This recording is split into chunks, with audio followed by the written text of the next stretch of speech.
तो अगर मुझे एक वर्ड में खुद को डिफाइन करना हो तो मैं कहूँगा lazy. I am the laziest person I know.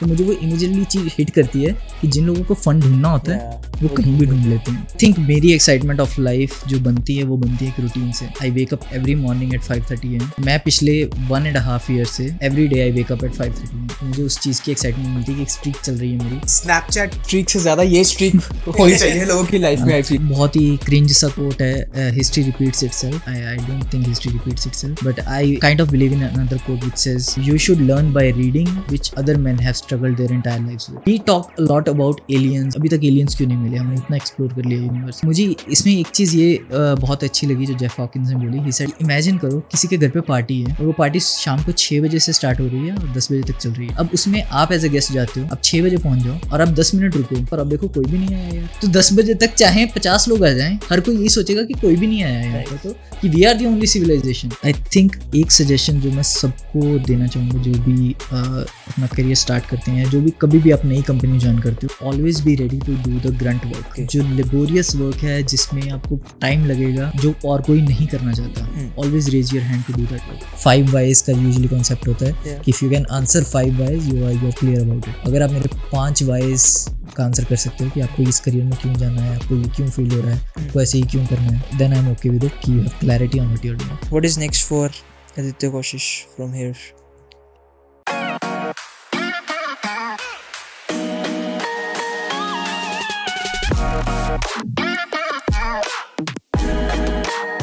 So welcome to S2F, another episode of S2F. और आज जो हमारे साथ है वो the guy, he is a mentor to me and he is more than a brother. और वो बंदे की वजह से आज जैसा मेरा माइंडसेट है, नॉन गिविंग अप एटीट्यूड है, वो सारा उस बंदे की ही देन है. उसने ही मुझे मेंटर किया है, उसने ही मुझे हर एक फिलॉसफीज और चीज़ों के बारे में बताया है, नए पर्सपेक्टिव्स देखने के बारे में मुझे सिखाया है कि कैसे देखते हैं. सो इंट्रोड्यूसिंग आदित्य कोशिश. Hey guys, happy to be here. I'm really excited. Like मैंने ऐसे कभी पहले बातचीत की नहीं है, but I'm happy to be here and talk to you guys about anything you want. Let's go then. Basically, I know what kind of mindset Saksham has, and I know what kind of things, web of things about we have had like informal conversations. तो मुझे ये लगता है कि हाँ, हमारी जो conversations हैं वो थोड़ी नॉर्मल कॉन्वर्सेशन से हटके होती हैं. बिकॉज जब हम कुछ चीज़ डिस्कस करते हैं तो हम एक सरफेस लेवल पे नहीं करते. हम थोड़ा डीप जाते हैं उस चीज़ के, चाहे वो रैंडम डिस्कशन लगे, बट हम जब उस चीज़ के बारे में बात करना स्टार्ट करते हैं तो हम सोचते हैं कि चलो थोड़ा अलग पर्सपेक्टिव से देखते हैं, चाहे वो कोई भी चीज़ हो. So can you introduce yourself like in short कि आप क्या करते हैं, क्या हो, कैसे हो, फलाना टिकना. या इंट्रोडक्शन तो ऐसे कुछ खास नहीं है. यूजुअली लाइक वर्क के टाइम पे एज अ प्रोफेशनल जब आप अपने आप को इंट्रोड्यूस करते हो तो वो बहुत ही प्रोफेशनल सी इंट्रोडक्शन होती है. But what I would say is कि I am born and raised in Punjab. तो पंजाब में I was there till like my undergrad. उसके बाद मैंने MBA पंजाब से बाहर की और उसके बाद से मैं पंजाब के बाहर ही हूँ.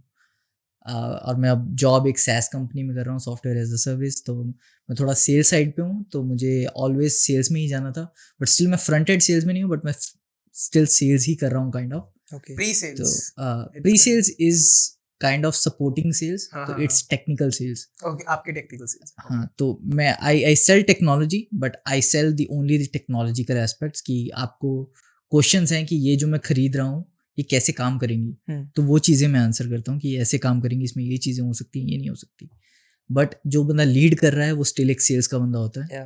तो वो एक मेरे साथ kind of we tag team की तरह हम काम करते हैं. How do you define yourself? Like सबको होता है ना एक वे से we know ourselves more than तो others. अगर मुझे just for the like preface of this episode in a way.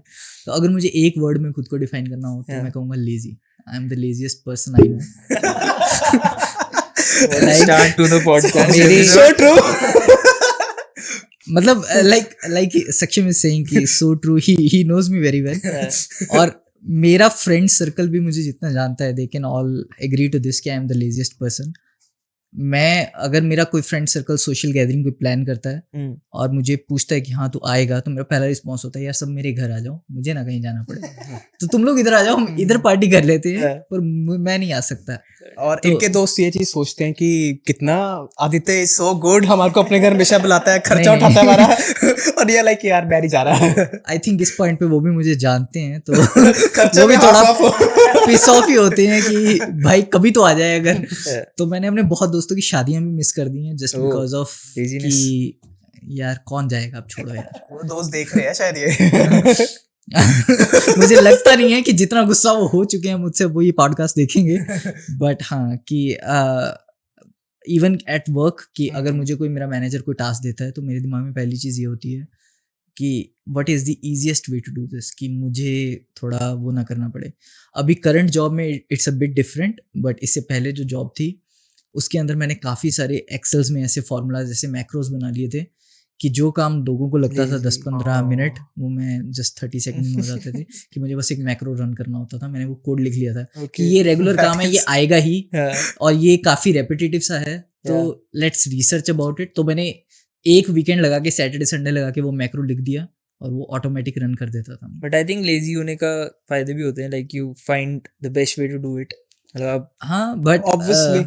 Recently जो मैं रियलाइज कर रहा हूँ कि वो सोशल लाइफ आपकी काफी कम हो जाती है उस वजह से। वर्क वे में अच्छा है, क्योंकि- सोशल वे में अच्छा नहीं। हाँ, तो वो बिल्कुल है, बट हाँ स्टिल आई से I am comfortable with it कि मुझे एक सोशल एलिमेंट चाहिए होता है, मतलब 1-1.5 महीने बाद कि हाँ Yeah. मैं किसी दोस्त से मिल लूँ, थोड़ी बातें कर लूँ, बट हम्म। उसके बाद मेरा 1-1.5 महीना निकल जाता है कि मुझे नहीं चाहिए होता कि मैं बाहर जाऊँ। तो मेरा थोड़ा वैसा माइंडसेट बन गया है अब। तो आपके भी मैसेजेस फिर 1-1.5 महीने पड़े रहेंगे क्या? नहीं अब मिलने को बुला रहे हैं, हाँ। थोड़ा इग्नोर कर देता हूँ इसको। नहीं, मतलब मैं रिप्लाई कर देता हूँ कि यार नहीं हो पाएगा, या हाँ। कोई कुछ बहाना लगा दो, हाँ। तो वो चल जाता है। बट टॉकिंग अबाउट फ्रेंड्स और लाइक द कॉलेज लाइफ से ये सब कुछ स्टार्ट होता है, स्कूल लाइफ से ये सब कुछ स्टार्ट होता है, तो how is that for you? तो एक्चुअली कॉलेज मेरा थोड़ा अगर इफ़ यू सी वो डिवाइडेड रहा है कि मैंने अपनी बीटेक या अंडरग्रेड की पंजाब से ओके। एंड मैंने अपनी एमबीए की है दिल्ली से। हाँ। तो जब मैं बीटेक में था तो आई सी अ कल्चरल डिफरेंस। मैंने पंजाबी यूनिवर्सिटी पटियाला से बीटेक की, ओके। तो पंजाब में जो मेरा फ्रेंड सर्कल था वो एक different kind of friend circle था।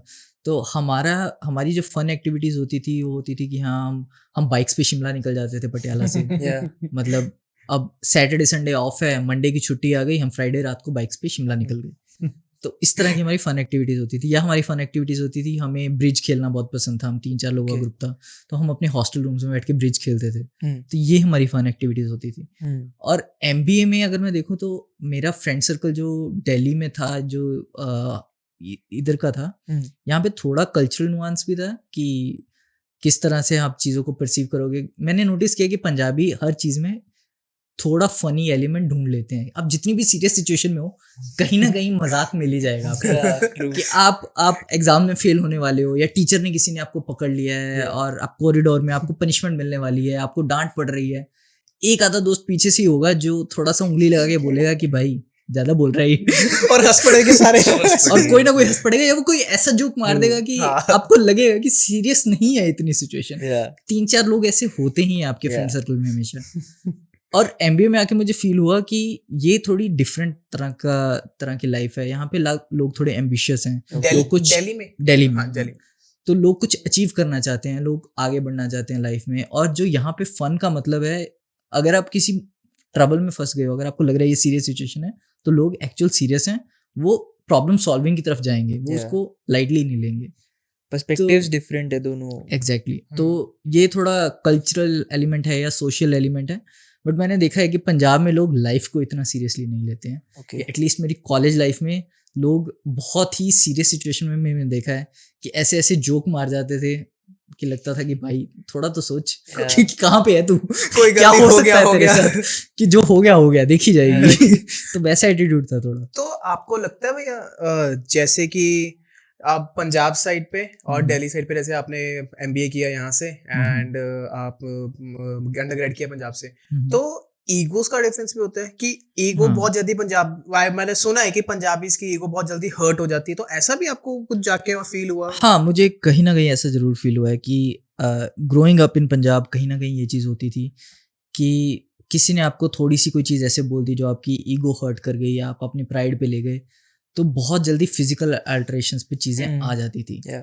बट मैं पंजाब के बाहर पुणे में भी रहा हूँ, मैं दिल्ली में भी रहा हूँ, तो मुझे ये चीज़ इतनी फील नहीं हुई कि लोग थोड़ा इजीली काम डाउन हो जाते हैं और एक थोड़ा मतलब फिजिकल अल्टरेशन की तरफ इतनी जल्दी नहीं जाती ये चीज़ें और लोग थोड़ा बातों से सॉल्व करने की ज़्यादा ट्राई करते हैं compare to Punjab. I know Delhi के बारे में थोड़ा सा स्टेरियोटाइप है कि हाँ भाई दिल्ली में लड़ाई झगड़ा बहुत है या वो है, बट मेरा आज तक ऐसा कोई एक्सपीरियंस नहीं रहा। Compare to Punjab I would say Delhi is still very Better. काम compare to Punjab. It is a new thing.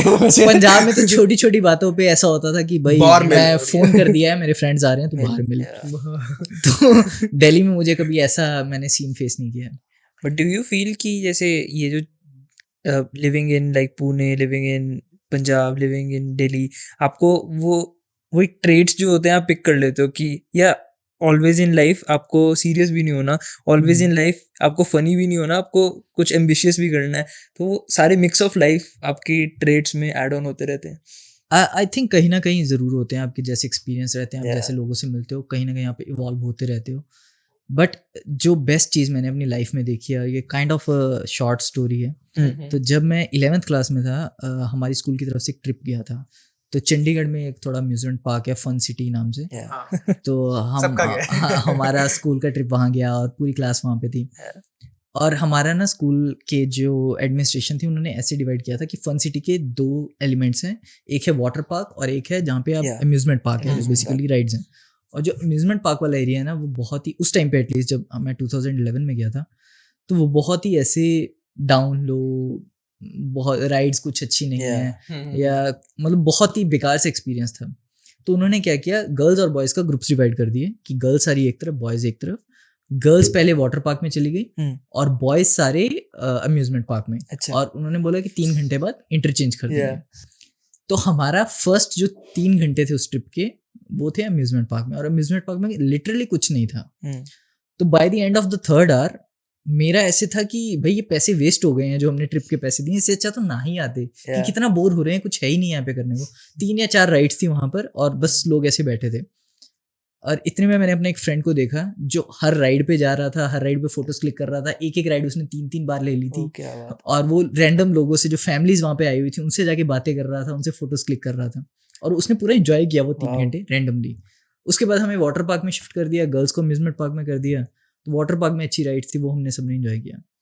तो जब हम बस में वापस आ रहे थे तो सब लोग यही बात कर रहे थे कि वाटर पार्क बहुत अच्छा था but amusement park was boring. तो 6 आवर्स में से 3 आवर्स की ट्रिप बहुत अच्छी थी और बाकी 3 आवर्स की बेकार थी। Yeah. बट ये जो मेरा फ्रेंड था ना, इसको मैंने ऑब्जर्व किया था, मतलब मैं उसके साथ नहीं था बट मैं उसको देख रहा था कि ये किस तरह से एंजॉय कर रहा था। ही डिडंट केयर कि यहाँ पे राइड्स अच्छी नहीं है, ही डिडंट Yeah. केयर कि यहाँ पे स्टाफ कोऑपरेटिव नहीं है या यहाँ पे ये चीज़ नहीं है। ही एंजॉयड एनीवेज, उसने अपना एंजॉयमेंट खुद ढूंढ लिया। तो वो चीज़ मेरे दिमाग में हमेशा आती है जब भी मुझे कहीं पे भी मैं जाता हूँ और मुझे लगता है कि ये चीज़ बोरिंग है, तो मुझे वो इमीडिएटली चीज़ हिट करती है कि जिन लोगों को फन ढूंढना होता है Yeah. वो कहीं भी ढूंढ लेते हैं। True. तो वो मैं वैसा बनना चाहता हूँ बट मैं आज तक बन नहीं पाया हूँ वैसा। Okay. Okay, It's still a मतलब process. ये थोड़ा ऑप्टिमिज्म से रिलेट करता है। डू यू ऑप्टिमिज्म से ज्यादा I think it relates to a philosophy of living life, Living in a moment? Don't take life seriously.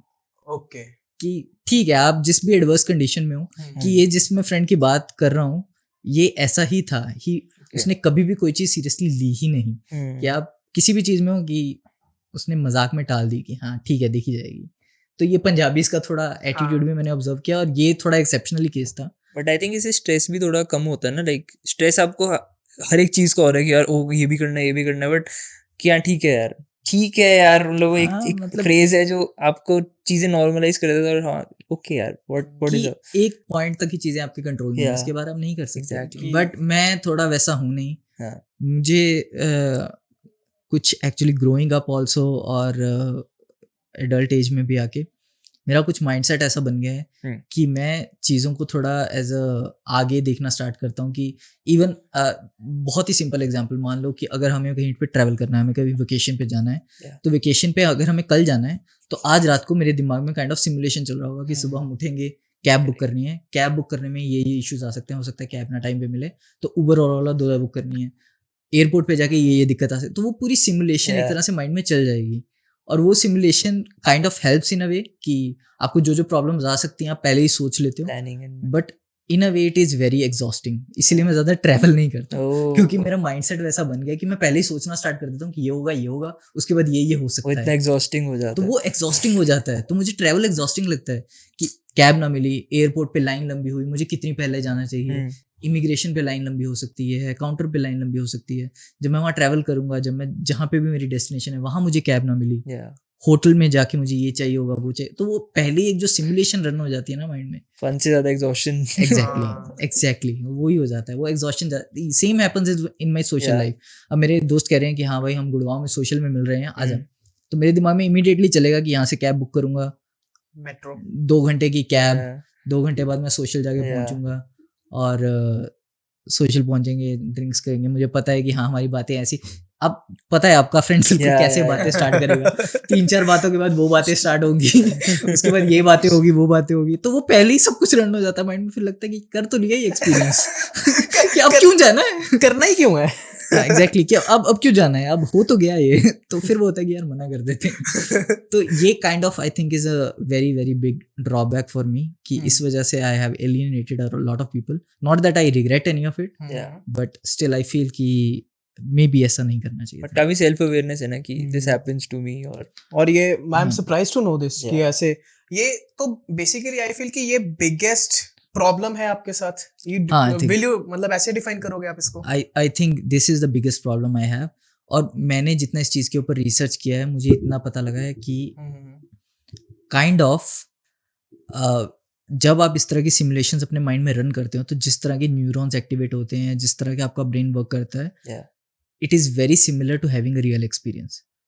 तो speaking as an individual person, मेरे साथ जो जो होना होता है उस एक्सपीरियंस में वो ऑलरेडी सिमुलेशन में हो जाता है, then I don't do it कि हो तो गया ये, But- I have experience. But वो प्रैक्टिकलिटी में जैसे कभी कभी आप यू आर सिमुलेटिंग कि ये होगा, और लेट्स से आपने स्टेप ले लिया और आपने वो करा भी जाके, बट वो क्या मैच होती है चीजें? डू यू थिंक वो मैच? आई थिंक काफ़ी हद तक, आई से 90% तक मैच हो जाती है। ओके. कि अब मैं अगर अपने वर्क वाइज भी मैं ट्रैवल करता हूँ तो आई नो यूजुअली कि अगर आप मेरे फ्रेंड सर्कल में बात करो या Yeah. मेरे जितने भी कॉलीग्स हैं उनसे बात करो, everyone is a little bit excited to travel, okay. कि हाँ हमें अगर काम के रिलेटेड भी ट्रैवल करना है, अगर हमें Yeah. इंटरनेशनल ट्रैवल करने को मिलेगा, we are very excited about it कि हम दूसरे कंट्री में जाएंगे, 2 दिन का काम है, Yeah. Will stay an extra couple of days and will enjoy. But मैंने अब एटलीस्ट 6-7 कंट्रीज घूम लिए हैं, और मेरे साथ अब ये होता है कि मैं अगर मुझे जिन कंट्रीज में मैं जा चुका हूँ उस चीज़ में ट्रैवल का मौका मिलता है तो मैं कोई एक्सक्यूज ढूंढता हूँ कि मना कर दूँ किसी तरीके से कि मैं नहीं आ सकता, क्योंकि मुझे पता है कि क्या क्या स्टेप्स होंगे, Yeah. क्या क्या होगा, और आई am not a solo traveller कि मैंने ट्राई किया था बट मुझसे नहीं हुआ, कि आई गॉट बोर्ड Yeah. कि मैं अकेला नहीं घूम सकता, हम्म. कि हाँ कि ये टूरिस्ट स्पॉट पे चलेगा, वो टूरिस्ट स्पॉट पे चलेगा, एक पॉइंट के बाद मुझे लगता है कि this is boring. But excitement of life उससे स्टील नहीं हो जाती कि आई थिंक मेरी एक्साइटमेंट ऑफ लाइफ जो बनती है वो बनती है एक रूटीन से। ओके. तो I need discipline, I need routine. I wake up every morning at 5:30 AM। Okay. मुझे उस चीज़ से एक्साइटमेंट मिलती है कि मैं पिछले 1.5 ईयर से starting from August 23 every day I wake up at 5:30 AM। तो मुझे उस चीज़ की एक्साइटमेंट मिलती है कि एक स्ट्रीक चल रही है मेरी, कि 1.5 साल हो गया, 5:30 बजे मैं रोज़ उठ जाता हूँ ओके. और 6 बजे तक मैं जिम में होता हूँ रोज़। 6 से 7 जिम करके I am back to my home, I am ready to do my work. मैं ऑफिस में जो भी अपना 9 to 6 है वो करके, और 6 बजे I switch on my Xbox, या मुझे कोई मूवी देखनी है जो भी Yeah. देखनी है, तो वो एक डेली रूटीन है। इवन वीकेंड्स पे मुझे होता है कि वो 9 to 6 में मुझे काम नहीं करना है, तो मुझे अपना Xbox खेलने को मिलेगा। ओके. तो मुझे उस चीज़ में एक्साइटमेंट मिलती है कि हाँ अब मुझे प्लान है, मेरा डे आगे क्या है, तो मुझे ये करना है। आई फील स्नैपचैट स्ट्रीक से ज्यादा ये स्ट्रीक होनी चाहिए लोगों की लाइफ में। I feel even Excitement. Duolingo में I am trying to learn Japanese. Wow. I am big fan of Japanese culture. Anime aside, मैंने जापानीज हिस्ट्री काफ़ी पढ़ी है और देखी है। Okay. तो देखी इन द सेंस मैंने डॉक्यूमेंट्रीज देखी हैं, but I want to travel to Japan. तो मेरी डुओलिंगो पे कुछ 450 डेज की स्ट्रीक चल रही है। मुझे 1 साल से ज़्यादा हो गया जापानीज Wow. सीखते हुए, तो मैं एक एलिमेंट्री लेवल की कॉन्वर्सेशन कर सकता हूँ जापानीज पे। मोशी मोशी हाय, अरिगातो। सो जापानीज कल्चर की आपने बात करी तो Japanese are really famous for their work schedules and discipline of course See, तो आपको मतलब लाइक तभी आप भी वैसे थोड़ा मतलब Excited एक्साइटेड हो जाते हो स्ट्रीक kind के of. लिए बट अगर मुझे कोई बोले कि हाँ आपको जापान में वर्क अपॉर्चुनिटी मिल रही है या come work for a company in Japan, I will never do it. Japanese work culture इतना ज़्यादा हार्ड और वो है kind of hard routine built है कि 9 AM means 9 AM. Okay. It doesn't mean 9 AM 1 second. Okay. तो अगर आप थोड़ा उस चीज़ को फॉलो करना स्टार्ट करो तो as a working professional you would never want to go in Japan. Okay. तो वर्किंग कल्चर बहुत ही उनका डिफरेंट है. They take things very kind of in a strict manner. और kind of loyalty is a big issue for them और big aspect of anything.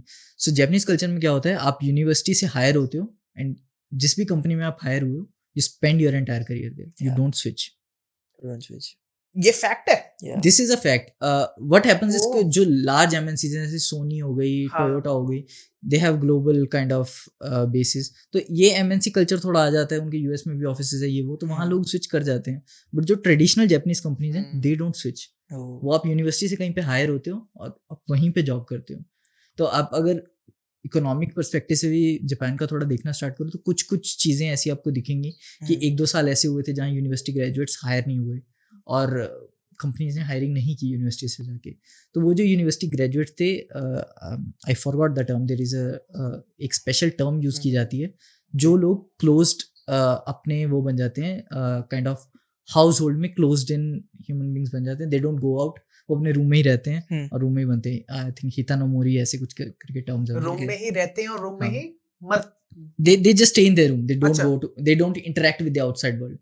तो they Okay. live with their parents. उनके parents उनको खाना वगैरह कमरे के बाहर प्लेट रख देते हैं. They open their room, they take the plate in, they close their room. वो रूम में ही रहते हैं अपने, वो रूम में नहीं निकलते. ऐसा तो ये क्यों? एक स्पेशल 1-2 साल में हुआ है जहाँ पे हायरिंग नहीं हुई. They didn't know कि अब क्या करना है Oh. लाइफ में. तो So they shut off, they shut just down. shut it themselves off from the entire world. तो That ये is काफ़ी केसेस हैं. और अगर आप सुसाइड रेट्स देखो जापान में काफ़ी हाई हैं बिकॉज वर्क का प्रेशर इतना है कि लोग गिव अप कर जाते हैं बहुत जल्दी. तो एज अ वर्किंग प्रोफेशनल वहाँ पर I don't think I ever want to go. I want to go as a tourist. ये जस्ट घूमा फिरा और वापस आ गए. It also relates to कि don't make it your work what you love. So it's just love and you don't want to do it for your rest of your life as well. I think ये जो concept है ना कि don't make your work your entire life, ये सिर्फ Europe में valid है. Okay. मुझे नहीं लगता ये दुनिया के किसी भी और कोने में हाँ. ये चीज़ चलती है कि everyone identifies with their work. Okay. कि मैं कितना कमा रहा हूँ, मैं जॉब पे क्या करता हूँ, इस चीज़ से हर कोई आइडेंटिफाई करता है. Except maybe in Europe में भी, यूके, फ्रांस में भी ऐसे 3-4 कंट्रीज होंगे जहाँ पे लोग ये चीज़ नहीं आइडेंटिफाई करते. I know for a fact even in US people are very hard working. कहने को यूएस लार्जेस्ट इकोनॉमी है या जो भी है, Yeah. बट अगर 9 बजे का टाइम होता है ऑफिस खुलने का, 8 बजे लोग तैयार होते हैं काम करने के लिए. Okay. क्योंकि I know how their mindset works. They are hard working people. They know कि हाँ मुझे पैसा कमाना है, मुझे, या कहीं ना कहीं वो एम्बिशन है दिमाग में. और यूके में या फ्रांस में मैंने जितना देखा है कि people know I need to have a work life balance. कि अब मेरे स्कूल में बच्चों की स्कूल की छुट्टियां हैं, मुझे नहीं काम करना. 2 हफ्ते की छुट्टी मैं ले रहा हूँ, बच्चों की भी छुट्टियां, मुझे घूमने जाना है कहीं. आई डोंट केयर कि Okay. क्या हो रहा है क्या नहीं हो रहा है. Yeah. ये जॉब में इनको नहीं पसंद तो ये छोड़ के दूसरी ले लूंगा. Okay. तो वहाँ पर थोड़ा वैसा एटीट्यूड है. But rest of the world अगर आप कहीं ना कहीं देखो तो सबका ये है कि मैं कितना कमा रहा हूँ, मैं जॉब में क्या कर रहा हूँ, इस चीज़ से मैं आइडेंटिफाई करूंगा अपने आप को. There's also that your most of your life is you working, right? मतलब किसी वजह से तो होता है ना, आप मेजर ऑफ योर लाइफ आप वर्क ही कर रहे हो. क्योंकि अगर we take 8 hours of a day and उसको 365 और उसको फिर the years you work से multiply करो तो it's like more than half of your life I guess. Exactly. और अब आप कई लॉज देखो ऐसे, तो यूरोप में तो लॉज हैं कि अब वर्किंग आवर्स के बाद अपने एम्प्लॉय को कांटेक्ट नहीं कर सकते. Okay. कि 6 बजे तक अगर वर्किंग आवर्स है, 7 Yeah. बजे आप अपने एम्प्लॉय को कॉल करके बोल नहीं सकते कि ये करके दे. That is illegal. This is a law. Okay. तो ये चीज़ कहीं और नहीं है दुनिया में. हाँ ये तो देखा हमने कि और वो अभी आई थिंक यूरोप में they are starting the 4-day हाँ week वो something. ये एक्सपेरिमेंट भी हुआ वो जापान में भी इवन मतलब सोच रहे हैं वो. हाँ ऐसा मतलब कुछ. I don't remember which company, I think Microsoft थी, बट 4-day वर्क वीक का काफ़ी जगह पे एक्सपेरिमेंट हुआ है. इट्स वेरी स्ट्रेंज कि इंडिया में भी लोग बोल रहे हैं 70 hours work day, 90 hours work day, कि एफिशिएंसी का आप कहीं पे फैक्टर कंसीडर ही नहीं कर रहे हो कि मशीन थोड़ी है 90 घंटे चलेगी. But I want to ask you one thing कि चाइना में लाइक जब जैक मा बिल्ट तो See, वो 12 चाइना घंटे में 10 घंटे वो कहते हैं करवाने See, चाहिए, तो वो क्या चल रहा है? this is the thing we need to understand. हर कंपनी हर कंट्री हाँ जी. 3 स्टेजेस से निकलती है. They start as agrarian economy, वो Okay. एग्रीकल्चर से स्टार्ट करते हैं, ओके. फिर वो मैन्युफैक्चरिंग की तरफ जाते हैं. Yeah. एग्रेरियन से जब आप सेकंड स्टेप पे इवॉल्व करते हो तो आप इंडस्ट्री सेटअप करते हो, आप मैन्युफैक्चरिंग करते हो. जब मैन्युफैक्चरिंग सेटअप हो जाती है, आप थर्ड स्टेज पे जाते हो जो होती है आईटी या इंफॉर्मेशन सर्विसेज, जो सर्विसेज इंडस्ट्री होती है. तो वो आईटी हो सकती है, अकाउंटिंग हो सकती है, कुछ भी हो सकती है. हर कंट्री इन 3 स्टेजेस में जाती है. चाइना इज मैन्युफैक्चरिंग हैवी, वो सेकंड स्टेज में काफ़ी हैवी है. China is called factory of the world. Yeah. हर चीज़ दुनिया की वहाँ मैन्युफैक्चर होती है. इंडिया के केस में क्या हुआ, वो जो सेकंड स्टेज थी वो हमने कम्प्लीटली स्किप कर दी. हम एग्रेरियन से सीधा जंप किए सर्विसेज में, तीसरा स्टेप लिया सीधा. सीधा थर्ड स्टेप में आ गए और हमने सर्विसेज प्रोवाइड करनी स्टार्ट कर दी.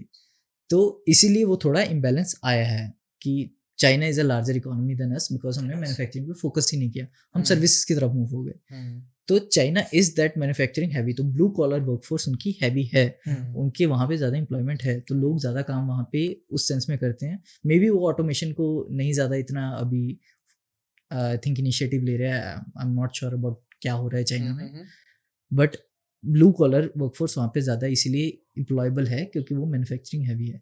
इंडिया मैन्युफैक्चरिंग उतना हैवी नहीं है because we move toward services. तो IT services is what is generating most of our GDP. Most of the people you will meet, they are into IT who are like in middle class or जो भी हमारे normal लोगों से हम बात करेंगे. Okay but okay. वो efficiency factor की वजह से तो नहीं कि लाइक इट फील्स लाइक जैसे कंपैरिजन होता है ना चाइना वर्सेस इंडिया में कि they work for like 8 hours और उनकी आउटपुट देखो, और if we as an Indians work for 8 hours तो वो आउटपुट में डिफरेंस है थोड़ा सा. आई डोंट थिंक कि ये डिफरेंस को आप किसी भी तरह से वो कर सकते हो. Measure I think same kind of scale पे मेजर कर सकते हो बेसिकली.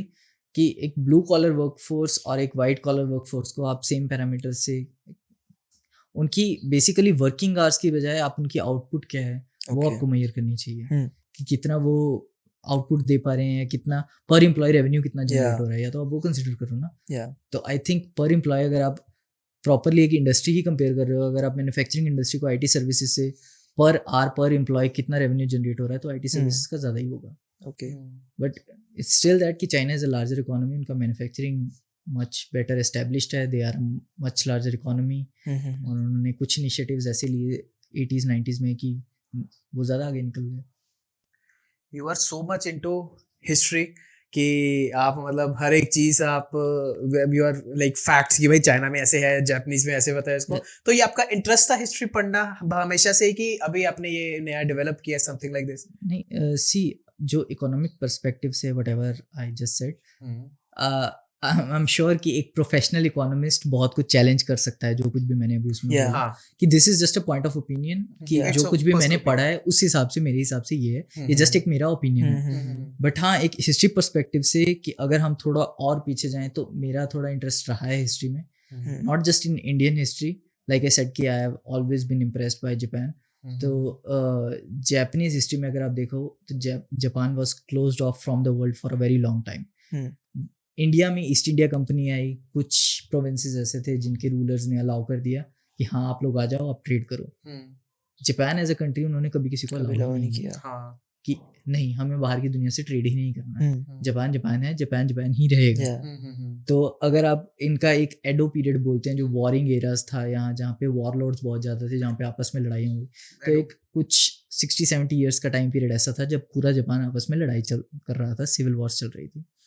तो जापान के अंदर जो राजा की पोजीशन थी उसको कहा जाता था शोगुन. तो शोगुन वो जो पोजीशन थी वो एक जस्ट एक टाइटल था कि हाँ ये शोगुन है, उसके पास कोई पावर एज सच इन्फ्लुएंस करने की नहीं थी. तो जो वॉरलॉर्ड्स थे कुछ रीजन्स के कि ये रीजन मैं रूल कर रहा हूँ, ये रीजन मैं रूल कर रहा हूँ, they actually took power in their own hands. उनकी मिलिट्रीज थी और वो आपस में लड़ाइयाँ कर रहे थे. तो अगर आपने कभी नाम सुना हो, Oda Nobunaga was the first person who united a very large part of Japan. वो पूरा जापान नहीं यूनाइट कर पाए, उससे पहले उनकी डेथ हो गई। हम्म, बट उसके बाद उनके जो जनरल्स थे उनकी आपस में लड़ाइयाँ हुई और जो जनरल जीता he manage to unite the entire Japan. तो ये कुछ 1700 जिस टाइम पे आई थिंक इंडिया में अकबर वगैरह राज कर रहे थे, ओके उस टाइम पे जापान में ये सब चल रहा था। They conquered the entire Japan. तो जापान से they moved into, they started to declare war in Korea, और चाइना की तरफ उन्होंने मूव करना स्टार्ट किया, वहाँ पे लड़ाइयाँ स्टार्ट हो गई। बट मेन जो हिस्ट्री पॉइंट ऑफ व्यू से था, Japan didn't allow any European power to come in. कुछ पोर्चुगीज और कुछ I think if I am not wrong Britishers trading vessels started trading with Japan, but उनके पास बहुत ही limited power थी और उनको बहुत ही हाई रेगुलेशन के साथ कंट्रोल किया जाता था। तो इसीलिए जापान कॉलोनाइज नहीं हुआ, okay because they took control in their own hand. या सो जैसे ग्रेट ब्रिटेन, ब्रिटिशर्स जब इंडिया आए, East India company, they slowly understood the culture and all kind of things here, और then they started to slowly colonise and divide and rule, और जो सारा उनका वो फेस चला, तो उन्होंने हर चीज जाके समझा, जैसे हमारी बात चल रही थी पहले। तो यहाँ वो जापान में ये चीजें समझ के मतलब couldn't find a way because they were intelligent और सारी दुनिया पे राज किए और मतलब कॉलोनीज बनाई है। I think So the main reason behind that was they couldn't penetrate Japan in that way. उनकी majority जो भी मिलिट्री फोर्स थी या जो भी उनकी कंपनीज थी, वो उस तरह से जापान में बेस कभी बना ही नहीं हुई। There is a movie called Silence, Liam Neeson, Andrew Garfield की मूवी है। That is basically Europe sending their Christian missionaries all over the world to spend कि हाँ Jesus Christ is, follow Jesus Christ. तो Okay. वो Christian agenda, थोड़ा Christian missionaries Yeah. Send कर रहे थे। तो जब जापान में उन्होंने सेंड की तो उनके साथ क्या ट्रीटमेंट हुआ और जापान ने उन्हें कैसे ट्रीट किया, तो silence movie is basically that. Wow तो nice I think that is the perfect example कि जापान ने आउटसाइड फोर्सेस को कैसे ट्रीट किया। कि ट्रेड पॉइंट ऑफ व्यू से तो उन्होंने अलाउ ही नहीं किया, बहुत ही लिमिटेड रिस्ट्रिक्टिव वे में अलाउ किया, बट जब उन्होंने रिलीजियस पॉइंट ऑफ व्यू से भी अलाउ किया तो किस तरह से ट्रीटमेंट हुआ उनके साथ, कि रिलीजियस गुड्स को कस्टम्स पे ही रोक लिया जाता था, कि आप एक क्रॉस भी कस्टम से जापान के अंदर नहीं ले जा सकते थे, आपका लगेज चेक किया जाता था, वहाँ सब रोक लिया जाता था। तो जापान अपने कल्चर को लेके हमेशा कंजर्वेटिव रहा है। वर्ल्ड वॉर 2 के बाद जिस तरह का डेवस्टेशन उन्होंने देखा, उसके बाद उनकी मेंटालिटी काफ़ी चेंज हुई है। बट स्टिल I'd say कि compared to the rest of the world or rest of the Asia which got colonized by European powers, Japan में only reason ये था कि they were always closed off. They never allowed any European power to establish a kind of a base in their country. I have seen कि जैसे जो लोग history में काफी इनटू होते हैं like you are, is there a reason कि history पढ़ने से like are you also like that कि things make sense in future और what is happening in present in a way? I don't think like बहुत ही cringe सा quote है, history repeats itself. I don't believe it. I don't think history repeats itself. But I kind of believe in another quote which says you should learn by reading which other men have struggled their entire lives with. Okay nice You should learn by reading which another तो man. मैंने अपनी life एक तरीके से spend की, उसके अंदर मैंने कुछ डिसीजन लिए जो सही रहे, कुछ गलत रहे, कुछ फिलॉसफी थी उसके पीछे, कुछ लॉजिक थे उसके पीछे। अब कोई दूसरा इंसान जो चाहे मेरा बेटा है, उसको अपनी लाइफ स्टार्ट करनी है, तो बजाय कि वो सेम गलतियाँ, सेम चीज़ें दोबारा से या सेम फिलॉसफी दोबारा से अपनाए, वो पढ़ के देख सकता है कि हाँ इस बंदे ने ये किया था तो इसकी ये गलतियाँ हुई। बट पैटर्न्स तो होते हैं लाइक पैटर्न्स, हाँ। लाइक द पैटर्न ऑफ सब कुछ एग्जैक्ट वे नहीं होता। मैंने इसका एक बेटर वर्जन सुना है, history don't repeat itself, it rhymes. हाँ एग्जैक्टली। तो you have to understand that rhyme with that repetition. Exactly हाँ। तो my son has to understand कि मेरे फादर ने ये डिसीजन लिए, ये डिसीजन गलत थे, बट ये डिसीजन गलत थे इस सर्कमस्टांस में। या क्यों लिए? हाँ, Why तो was उसने it? इस सर्कमस्टांस में ये डिसीजन लिए और इन काइंड ऑफ एक्सपेक्ट की वजह से ये डिसीजन गलत थे, बट ये डिसीजन किसी और कल्चरल सोशल एनवायरनमेंट में सही हो सकते हैं। तो that is the right way to read history. How you see like the future of things, like what about history से लर्न करके, या फिर do you think things about future as well कि इसमें ऐसा हो सकता है? I don't think about future क्या होगा ह्यूमैनिटी का, बट आई डू बिलीव कि टेक्नोलॉजी इज द वे, कि the only way to move forward is bye kind of dedicating ourselves to technology. जितने भी रेगुलेशंस हैं या कंप्लायंसेस हैं, इन सबको कंट्रोल किया जाए कि ताकि innovation should not go down, innovation should not be kind of restricted in any way. AI के रिलेटेड भी I think there was a lot of pushback कि हाँ ये हो सकता है, वो हो सकता है. टर्मिनेटर हाँ, वो हो सकता I है think फ्यूचर. वो Afraid of कंसर्न्स it. जायज़ हैं, हाँ. बट उन कंसर्न्स को इतना ज़्यादा हाइप नहीं करना चाहिए कि इनोवेशन को ही रोक दो आप, कि we should move forward. But मैंने ऐसे सुना है जैसे कि everyone is scared of anything new happening, like अब जैसे हिस्ट्री की बात करें तो people were scared of electricity at one point of time, people were scared of tractors at one point of time, that's how people were scared of phones at one point of time, people were scared of social media. अब वैसी AI है, वैसी आगे शायद कुछ और हो. तो वो भी हिस्ट्री इज लाइक पैटर्न्स वही, मतलब मैं उस वजह से पूछ रहा था. तो एग्जैक्टली. और मैंने अभी I read a book recently, it's called 1000 brains bye Jeff Hawkins. Okay तो वो बेसिकली न्यूरो साइंस पे ऊपर, और कैसे आप सो बेसिकली AI के जो मॉडल्स हैं, जो न्यूरल नेटवर्क्स हैं, Yeah. They are based on how human brain works. Humans में न्यूरॉन्स कैसे काम कर सकते हैं, उस बेसिस पे they are developing a models. तो this guy goes a few step further. तो वो आगे डिस्कस करते हैं कि what could be the next step scientifically speaking for humanity. तो जैसे इलॉन मस्क की अगर आप बात सुनो, तो ही सेज कि we need to become a multi planetary civilisation, कि we can not be restricted to one planet. So this guys suggest a few ways कि there is a point that is going to come in the future where humanity will go extinct. So we need to consider what are the ways we can leave a message behind कि we were here. Okay. So you could leave some sort of a solar powered signal in space yeah, कि कोई दूसरी civilization बाद में आएगी और वो आके अपनी टेक्नोलॉजी डेवलप करेगी. they'll be able to catch signals and they will be able to read our message कि we were It's here very before good, them. तो we talk a lot about aliens और कि हाँ इतना बड़ा universe है, इतनी बड़ी चीज़ें हैं कि अभी तक एलियंस क्यों नहीं मिले, हमने इतना एक्सप्लोर कर लिया यूनिवर्स कि अभी और बड़ा है कि होंगे ही एलियंस कहीं ना कहीं.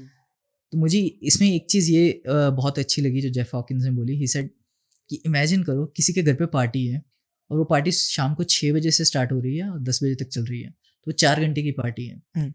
अब उसमें आप एज अ गेस्ट जाते हो, आप घर पे जाते हो उसके, आप 6 बजे पहुंच जाओ और आप 10 मिनट रुको 6:10 तक, और आप देखो कोई भी नहीं आया यार, और आप चले जाओ.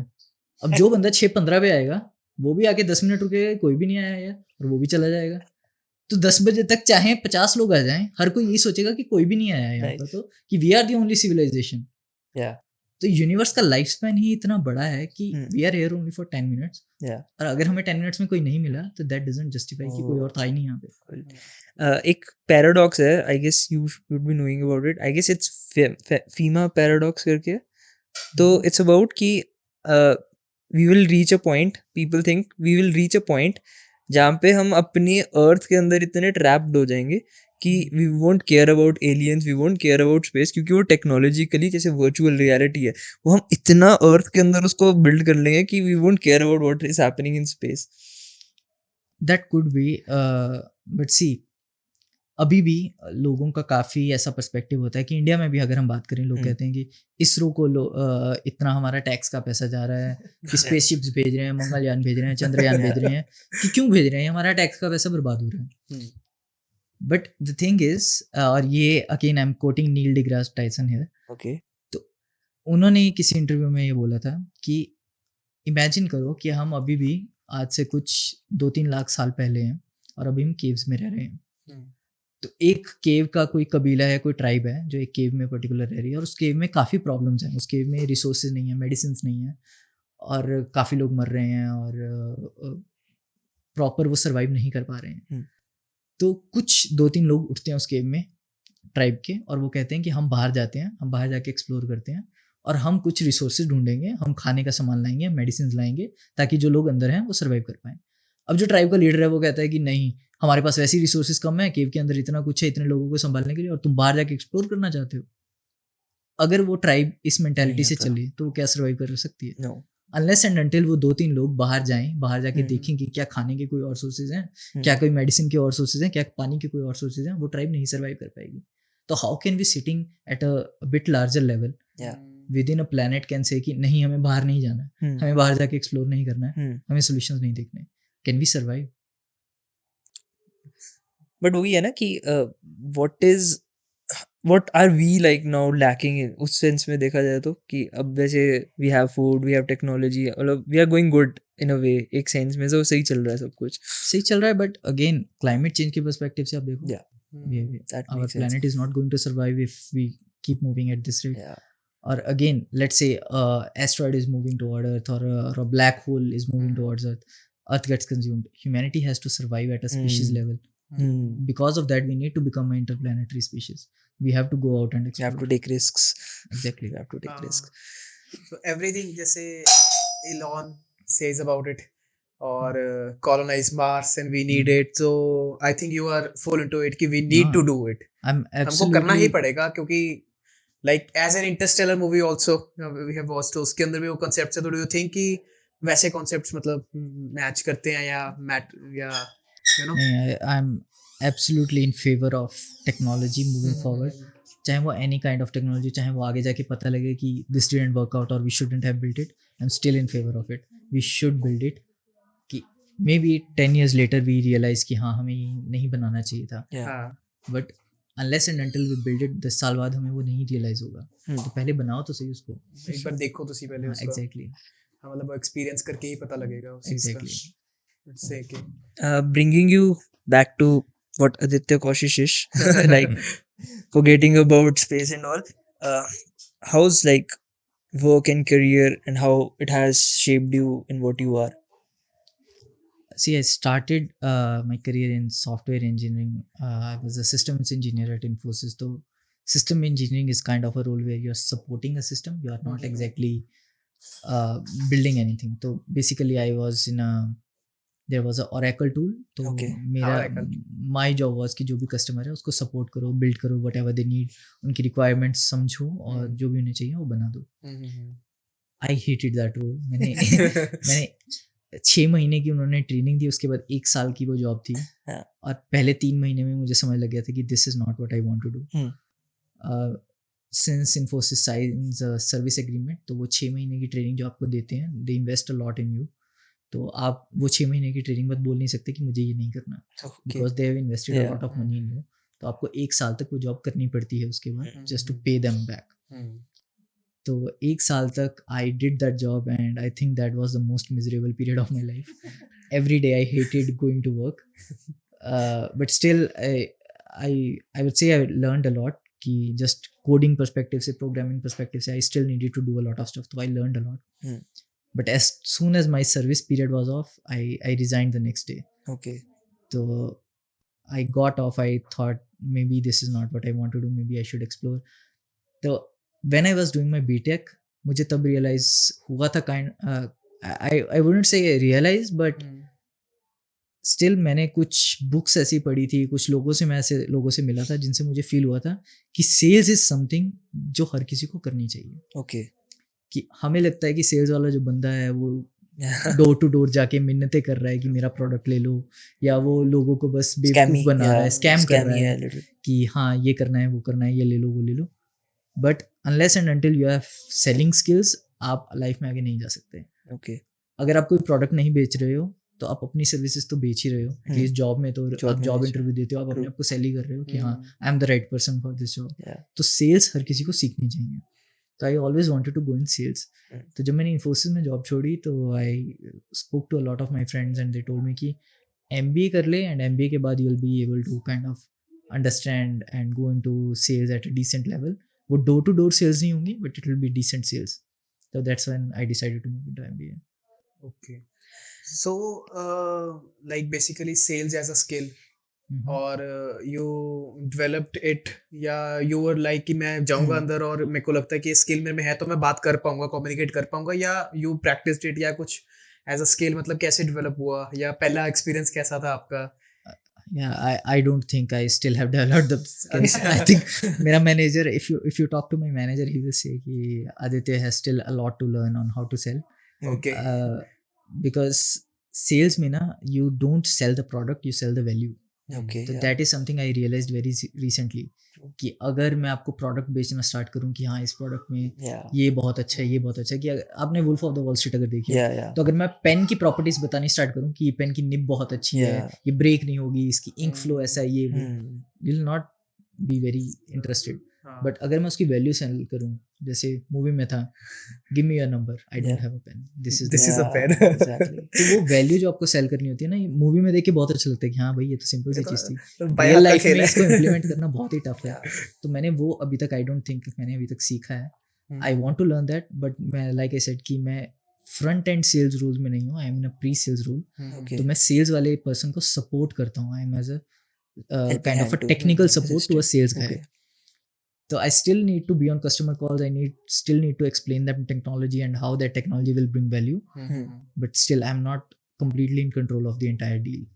तो वो डील जो साइन होनी है, आपको किस तरह से डील को बेचना है, किस तरह से उसको स्ट्रक्चर करना है, किस तरह से मेक श्योर करना है कि हर जो स्टेक होल्डर है वो खुश हो इस डील से, वो चीज़ें नहीं है। But how you are like providing that value to your company? मतलब अब हम selling yourself, but you are also selling to your company as in, तो how you are being a valuable employee there, and like how you manage with that and how you are getting better at it.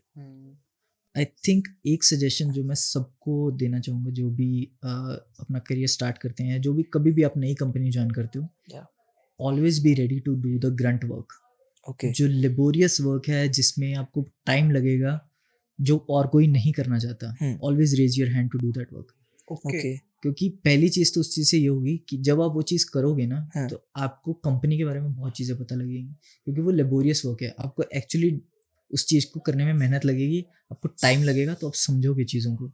और दूसरी चीज़ उसमें ये है कि जब एक point के बाद आपको लगे कि हाँ मैंने ये चीज़ समझ ली है, तो उस चीज़ को आप थोड़ा ऑटोमेट करने की कोशिश करो। जैसे मैंने बोला कि मैंने अपनी लास्ट जॉब में मैक्रोज लिख लिए थे Yeah. कि रिपोर्ट्स ऑटोमेटिकली बिल्ड हो जाती Yeah. थी। पहले ही कुछ 3-4 बार मैंने उस रिपोर्ट्स को मैन्युअली बिल्ड किया, जब मुझे समझ लग गया तो मैंने मैक्रोज लिखने स्टार्ट कर दिए।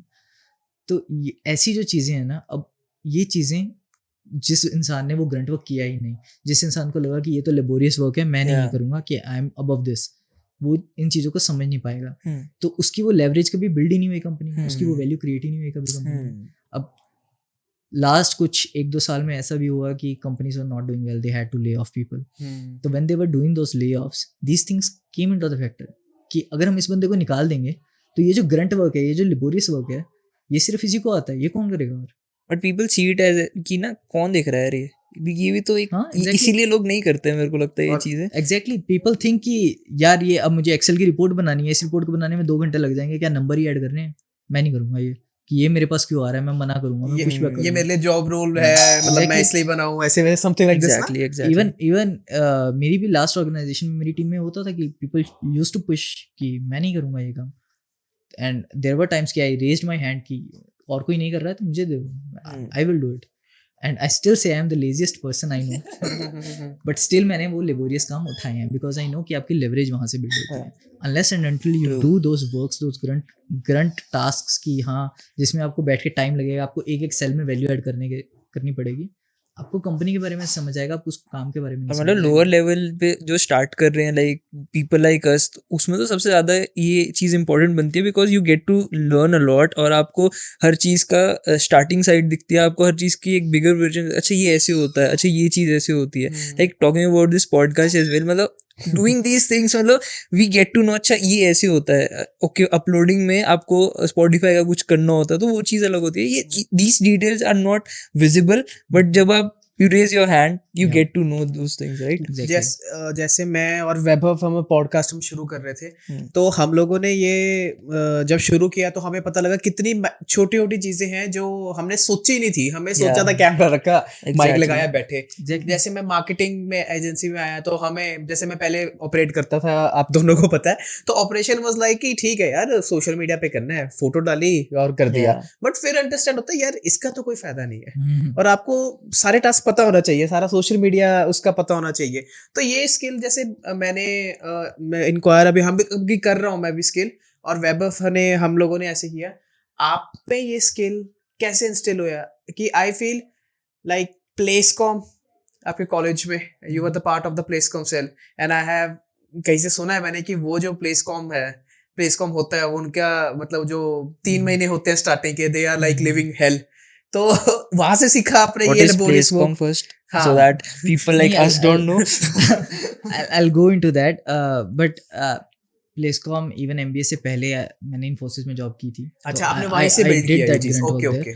आई थिंक कहीं ना कहीं ये जो मैंने चीज़ सीखी या इंस्टिल की अपने आप में, ये इन्फोसिस में ही ड्यूरिंग द ट्रेनिंग पीरियड थी, जहाँ पे मुझे पता लगा कि कुछ जो ट्रेनीज थे जो मेरे ही साथ में, मेरे ही बैच में थे, दे यूज टू बी कि हाँ मुझे कॉन्सेप्ट समझ आ गया, मुझे एक्सरसाइजेस करने की जरूरत नहीं है, मुझे प्रैक्टिस करने की Okay. जरूरत नहीं है, okay and they didn't clear the same exam I cleared with the highest marks, Hmm. Because मैंने टाइम स्पेंड किया उसको प्रैक्टिस करने में। Hmm. तो वही कहीं ना कहीं चीज़ मेरे दिमाग में बैठ गई थी Hmm. कि unless and until you do the grunt work, आप Yeah. एक्चुअली बेस लेवल पे जाके चीज़ों को नहीं देखोगे। Yeah. थ्योरी में आपको जितना Hmm. मर्जी समझ आए, आपको जितना मर्जी लगे कि this is beneath me, Hmm. आप नहीं एक्सेल कर सकते।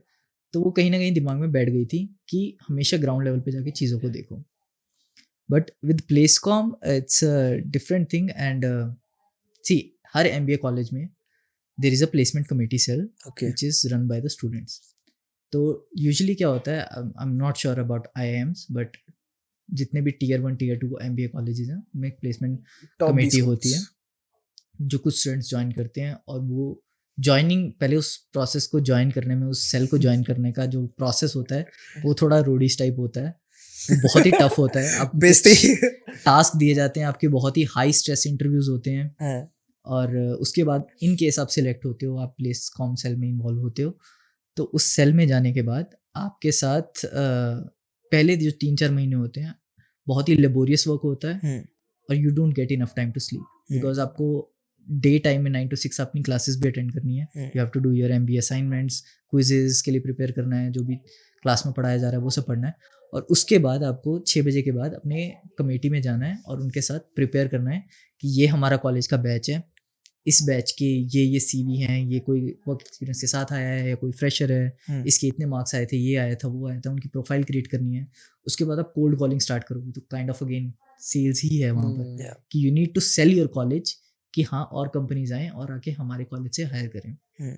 तो that is a part of placecom committee, और हमारे कॉलेज में इसको फॉर्मली जो नाम था वो था corporate relations committee. Yeah. Okay तो स्टूडेंट्स को कॉर्पोरेट्स के साथ एक रिलेशन बिल्ड करना है कि our college is good, come to our college and hire our students. तो वहाँ पर पहले जो 3-4 महीने होते हैं आपके सीनियर्स आपको काइंड ऑफ ट्रेन करते हैं, अगेन वो साइकिल चलता रहता है, आप अपने जूनियर्स को ट्रेन करते हो कि पहले 3-4 महीने में प्रोफाइल कैसे बिल्ड करनी है, प्रोडक्ट कैसे बिल्ड करना है, basically Yeah. Your students are your product. Yeah. और उसके बाद लीड जनरेशन पे कैसे काम करना है, कि Yeah. कैसे लीड्स जनरेट करनी है, किन कंपनीज को रीच आउट करना है, किन को नहीं करना है, किन से कैसे बात करनी है, किन के साथ हमारे पास रिलेशंस रहे हैं, जो कंपनीज हर साल आती रही हैं उनसे कैसे बात करनी है। तो वो 5-6 महीने तक चलता है। उसके बाद you actually go out into field, Okay. आप जाके मिलते हो कंपनी से, फ़ोन पे बात करते हो उनसे, उनको ईमेल्स भेजते हो, तो आप काइंड ऑफ सेल्स सीखते हो वहाँ पर। Okay. और ये कितना वाइड एक्सपीरियंस है, मतलब मेरे को लगता है कि ये आपको करियर में कितना हेल्प किया होगा आगे भी, और अभी तक हेल्प कर रहा होगा। ये कम्युनिकेशन स्किल्स, ये लोगों से बात करना, मतलब ये कितनी ज़रूरी है कॉलेज टाइम में चीज़ें, कि जो बच्चा पढ़ रहा है और उसको सीखनी। तो ये तो मतलब I feel I it's think really कि ग्रेट। जैसे इन बात को कंटिन्यू करते हैं कि whatever like we do in college, whatever we do in school, I believe कि कुछ वैसे वेस्ट नहीं जाता, वो कहीं ना कहीं आपकी लाइफ में it makes sense later on। अभी लगता है कि जैसे ग्रंट वर्क की भी बात कर रहे हो, किसी चीज़ के लिए आपने हैंड रेज किया, वो कहीं आपको हेल्प करेगी किसी वे से तो करती है। Do you believe that? Know exactly, I am 100% for it कि कोई भी चीज़ आपने कोई भी चीज़ लाइफ में सीखी हो वो कहीं पे वेस्ट नहीं जाती। मैंने कॉलेज में बहुत ही, आई थिंक फर्स्ट ईयर में मुझे फोटोशॉप में बहुत इंटरेस्ट आया था कि Okay. भाई फोटोशॉप बहुत अच्छी चीज़ है। Yeah. मैंने ऐसी टॉरेंट पे जाके उसका बहुत ही वो पायरेटेड वर्जन डाउनलोड किया, और मैंने यूट्यूब से वीडियोस देख देख के फोटोशॉप सीखा, और मैंने कुछ 3-4 महीने लगा के वो फोटोशॉप बिल्कुल बेसिक लेवल का सीखा होगा कि आप बेसिक एडिटिंग कर Yeah. सकते हो, और सिर्फ उस स्किल की वजह से I landed my first internship. और इवन जब मैं MBA में था तो वो स्किल बहुत जगह पे काम आया है, कि चाहे वो प्रोजेक्ट्स हों, चाहे वो कोई प्लेसकॉम रिलेटेड काम हो, चाहे वो मुझे किसी इंटर्नशिप के लिए अप्लाई करना हो, तो वो फोटोशॉप का स्किल बहुत जगह काम आया। ग्राफिक्स कुछ भी मैंने बना दिया, अपना रेज्यूमे मैंने Yeah. थोड़ा ग्राफिकली इनोवेट कर दिया या कुछ। तो ऐसी कोई चीज़ मुझे लगता नहीं कि आपको कोई स्किल वेस्ट होता है, कहीं ना कहीं वो चीज़ काम आ ही जाती है। बट सेल्स के पॉइंट ऑफ व्यू से अगर मैं बोलूँ तो I think door to door sales हर इंसान को एक बार लाइफ में ज़रूर करनी चाहिए। मेरी जो फर्स्ट इंटर्नशिप थी वो डोर टू डोर सेल्स थी, Okay. और वो बेसिकली थी कि मुझे एप्स इंस्टॉल करवानी थी वेंडर्स को। तो कोई बार्बर की शॉप है, कोई you know even dance Vendors, academies हैं, vegetarians, gyms academies हैं। है, gyms हैं। मुझे उनके पास जा जाके वो एप्स इंस्टॉल करवानी थी। वो ऐप का बेसिकली कंसेप्ट ये था कि आपको हर तरह का वेंडर ऐप पे मिल जाएगा और आप जो भी चाहिए यू बुक इट और आपको रिवॉर्ड कॉइन्स मिलेंगे and you can redeem them. तो ऐसा कुछ कंसेप्ट था। That startup didn't work out, but वो मेरी फर्स्ट इंटर्नशिप थी। तो जून जुलाई में धूप के महीने में मैं अपनी एक्टिवा पे जा रहा हूँ, कभी किसी बार्बर को पिच कर रहा हूँ कि ऐप इंस्टॉल कर ले भाई फ़ोन पे। और उनकी तरफ से कोई इन्वेस्टमेंट नहीं थी, they just needed to install an app और अपना ईमेल आईडी फ़ोन नंबर डाल के ओटीपी वगैरह से रजिस्टर करना था मुझे। बट स्टिल 10 में से कुछ 2-3 लोग होते ही थे जो मना कर देते थे ऐप इंस्टॉल करने से। इतना इजी काम है। वो हालांकि डोर टू डोर सेल्स में ऐड से कि biggest thing to learn is the rejection, how to handle rejection. और मुझे वो बहुत ही कम मिली कि ऐप इंस्टॉल करने के लिए अगर आप थोड़ा सा भी ढंग से बात करो, हर कोई ऐप तो इंस्टॉल कर ही लेता है, चाहे वो मेरे जाने के बाद अनइंस्टॉल कर देते हो, बट एक बार तो वो कर ही लेते थे। काम हो गया। बट वो भी जो 2-3 लोग होते थे जो सीधा ही मना कर देते थे, वो इतना ज्यादा हर्ट करती थी चीज कि भाई ऐप इंस्टॉल करनी है, इंटरनेट पे मैं हॉटस्पॉट ऑन कर देता हूँ, तो मेरे इंटरनेट से कर ले भाई। तो ऐप इंस्टॉल करने में तेरे को क्या दिक्कत है कि मेरा जो स्टाइपेंड है वो तो बन जाएगा ना। बट लोग मना कर देते थे। तो I think door to door sales is a must experience. मैंने 2 महीने की वो इंटर्नशिप की थी और by the end of second month I knew कि मैं कितना चेंज हो गया हूँ। कि फर्स्ट मंथ में पहली बार जब मैं किसी वेंडर के पास गया था तो मेरे हाथ कांपने स्टार्ट हो गए थे उसको पिच करते करते। Bye the end of the second month वो ऐसा लग रहा था कि this is a second nature, कि मैं नींद में भी ये पिच कर सकता हूँ। तो that is important, you need to learn how to sell. ये हर इंसान को आना चाहिए। तो it is the biggest example Vaibhav की sales is a learnable skill. कि लोग कहते हैं कि नहीं यार वो नेचर में ऐसा है, Actually, तो it's putting you in yourself in a spot. It's an uncomfortable spot ना, और like वो भी कंफर्ट जोन से बाहर कंफर्ट जोन निकलना, से बाहर निकलने वाली बिल्कुल। बात है, क्योंकि फियर आता है वो यार क्या हो गया, हाँ, exactly. Because we all are I guess scared of rejection, और हर सॉर्ट ऑफ वे में वो इट्स नॉट जस्ट सेल्स, मतलब in life is well to start your own business, to talk to new people, यार व्हाट इफ दे रिजेक्ट, तो वो चीज के साथ अपने आप को कंफर्ट करना, आई गेस वो एक हर्डल है। एंड आई फील आपने बहुत, मेरे को लगता है छोटी उम्र में रिजेक्शन फेस ऐसे सेल्स वाले कर लिए, तो यू फील कि आगे जाके भाई कहीं पे मुझे मतलब और कहीं जगह पे सेल्स पे जॉब होए या प्री सेल्स पे होए, तो अब रिजेक्शन को यू नो कि ऐसा लगता है, तो इसको कैसे चेंज कर सकते हैं, कैसे इसको शेप कर सकते हैं, नो को यस कैसे बना सकते हैं। तो I think it's a good way. हाँ, आई थिंक वो स्किल अभी तक आया नहीं है। हाँ, वो जैसे पहली वाली बात ही करी हाँ, एग्जैक्टली वो पहले वाली बात पे अगर मैं हूँ कि वो स्किल एग्जैक्टली आया नहीं है जो मैं बनाना चाहता हूँ कि इस नो को यस कैसे कर सकते हैं। ओके ओके, स्टिल बट हाँ, कि वो नो को हैंडल करना बेटर आ गया है कि अगर कोई आपको बोले कि no this is a no, तो उसको आपको हैंडल कैसे करना है कि हाँ अब मुझे कुछ और चीज़ें देखनी है।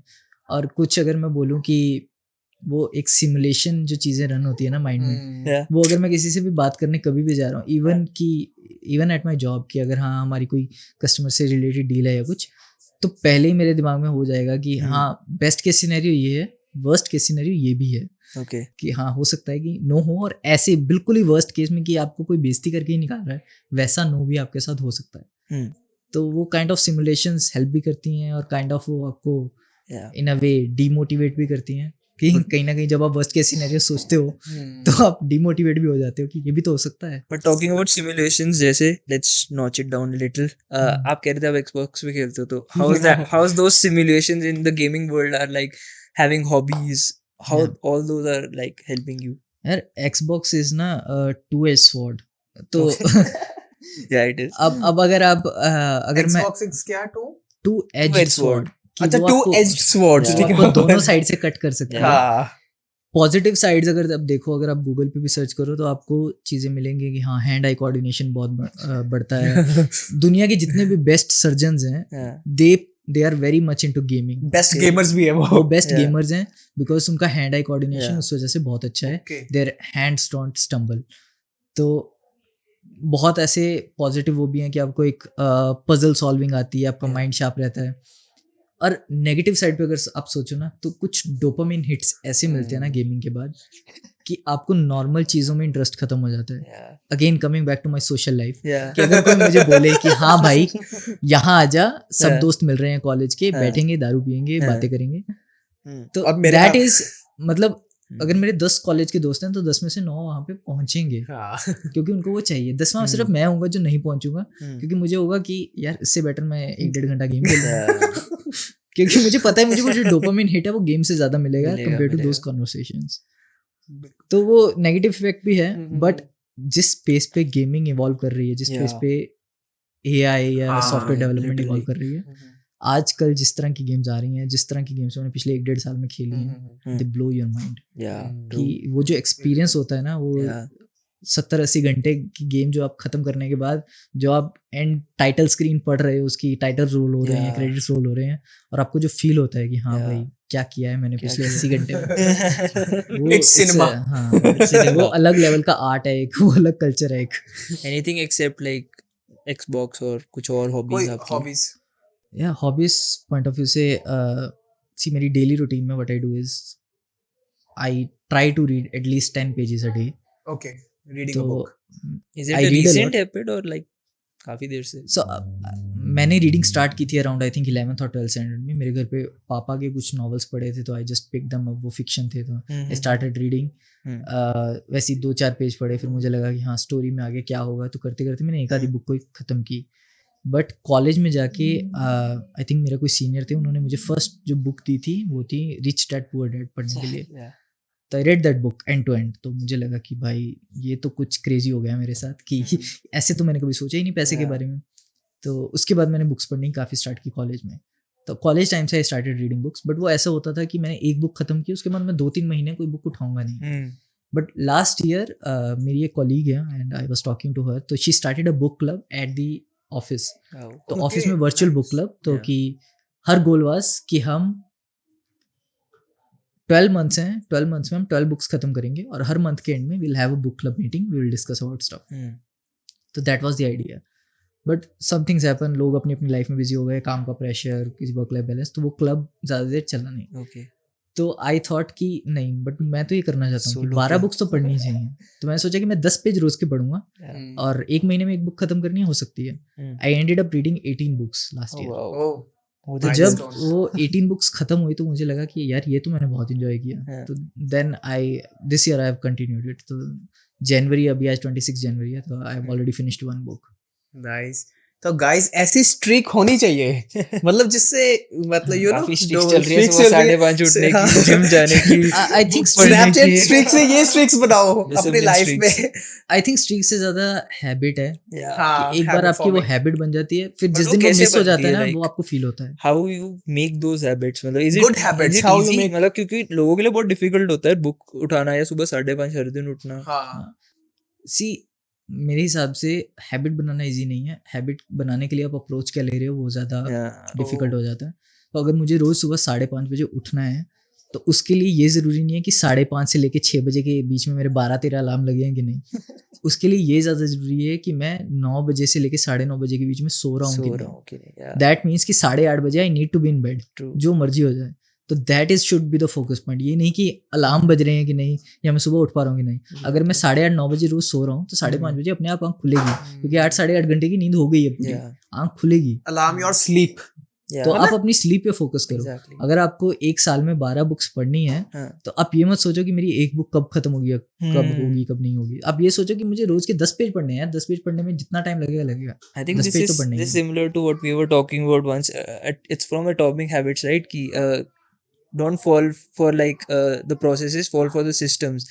Like आप वो अचीव नहीं कर सकते. If I want to go gym, मैं I have to make it easier. Like अगर मेरे को हर दिन रात को सप्लीमेंट खाना है कोई, ठीक है, तो I would keep it near my bed, तो मेरे को रात को हर दिन दिखेगा। तो that system is really easy. But अगर मैं कहूँ कि मैं तो कर लूंगा ये, वो आइडियोलॉजी के साथ फॉलो इन करना, उससे हैबिट्स इजीली ब्रेक हो जाती हैं। बन तो जाएंगी कि आप जिम तो हर फर्स्ट को भी जैसे न्यू ईयर में सब गए ही होंगे, बट मेंबरशिप तो ली है सबने।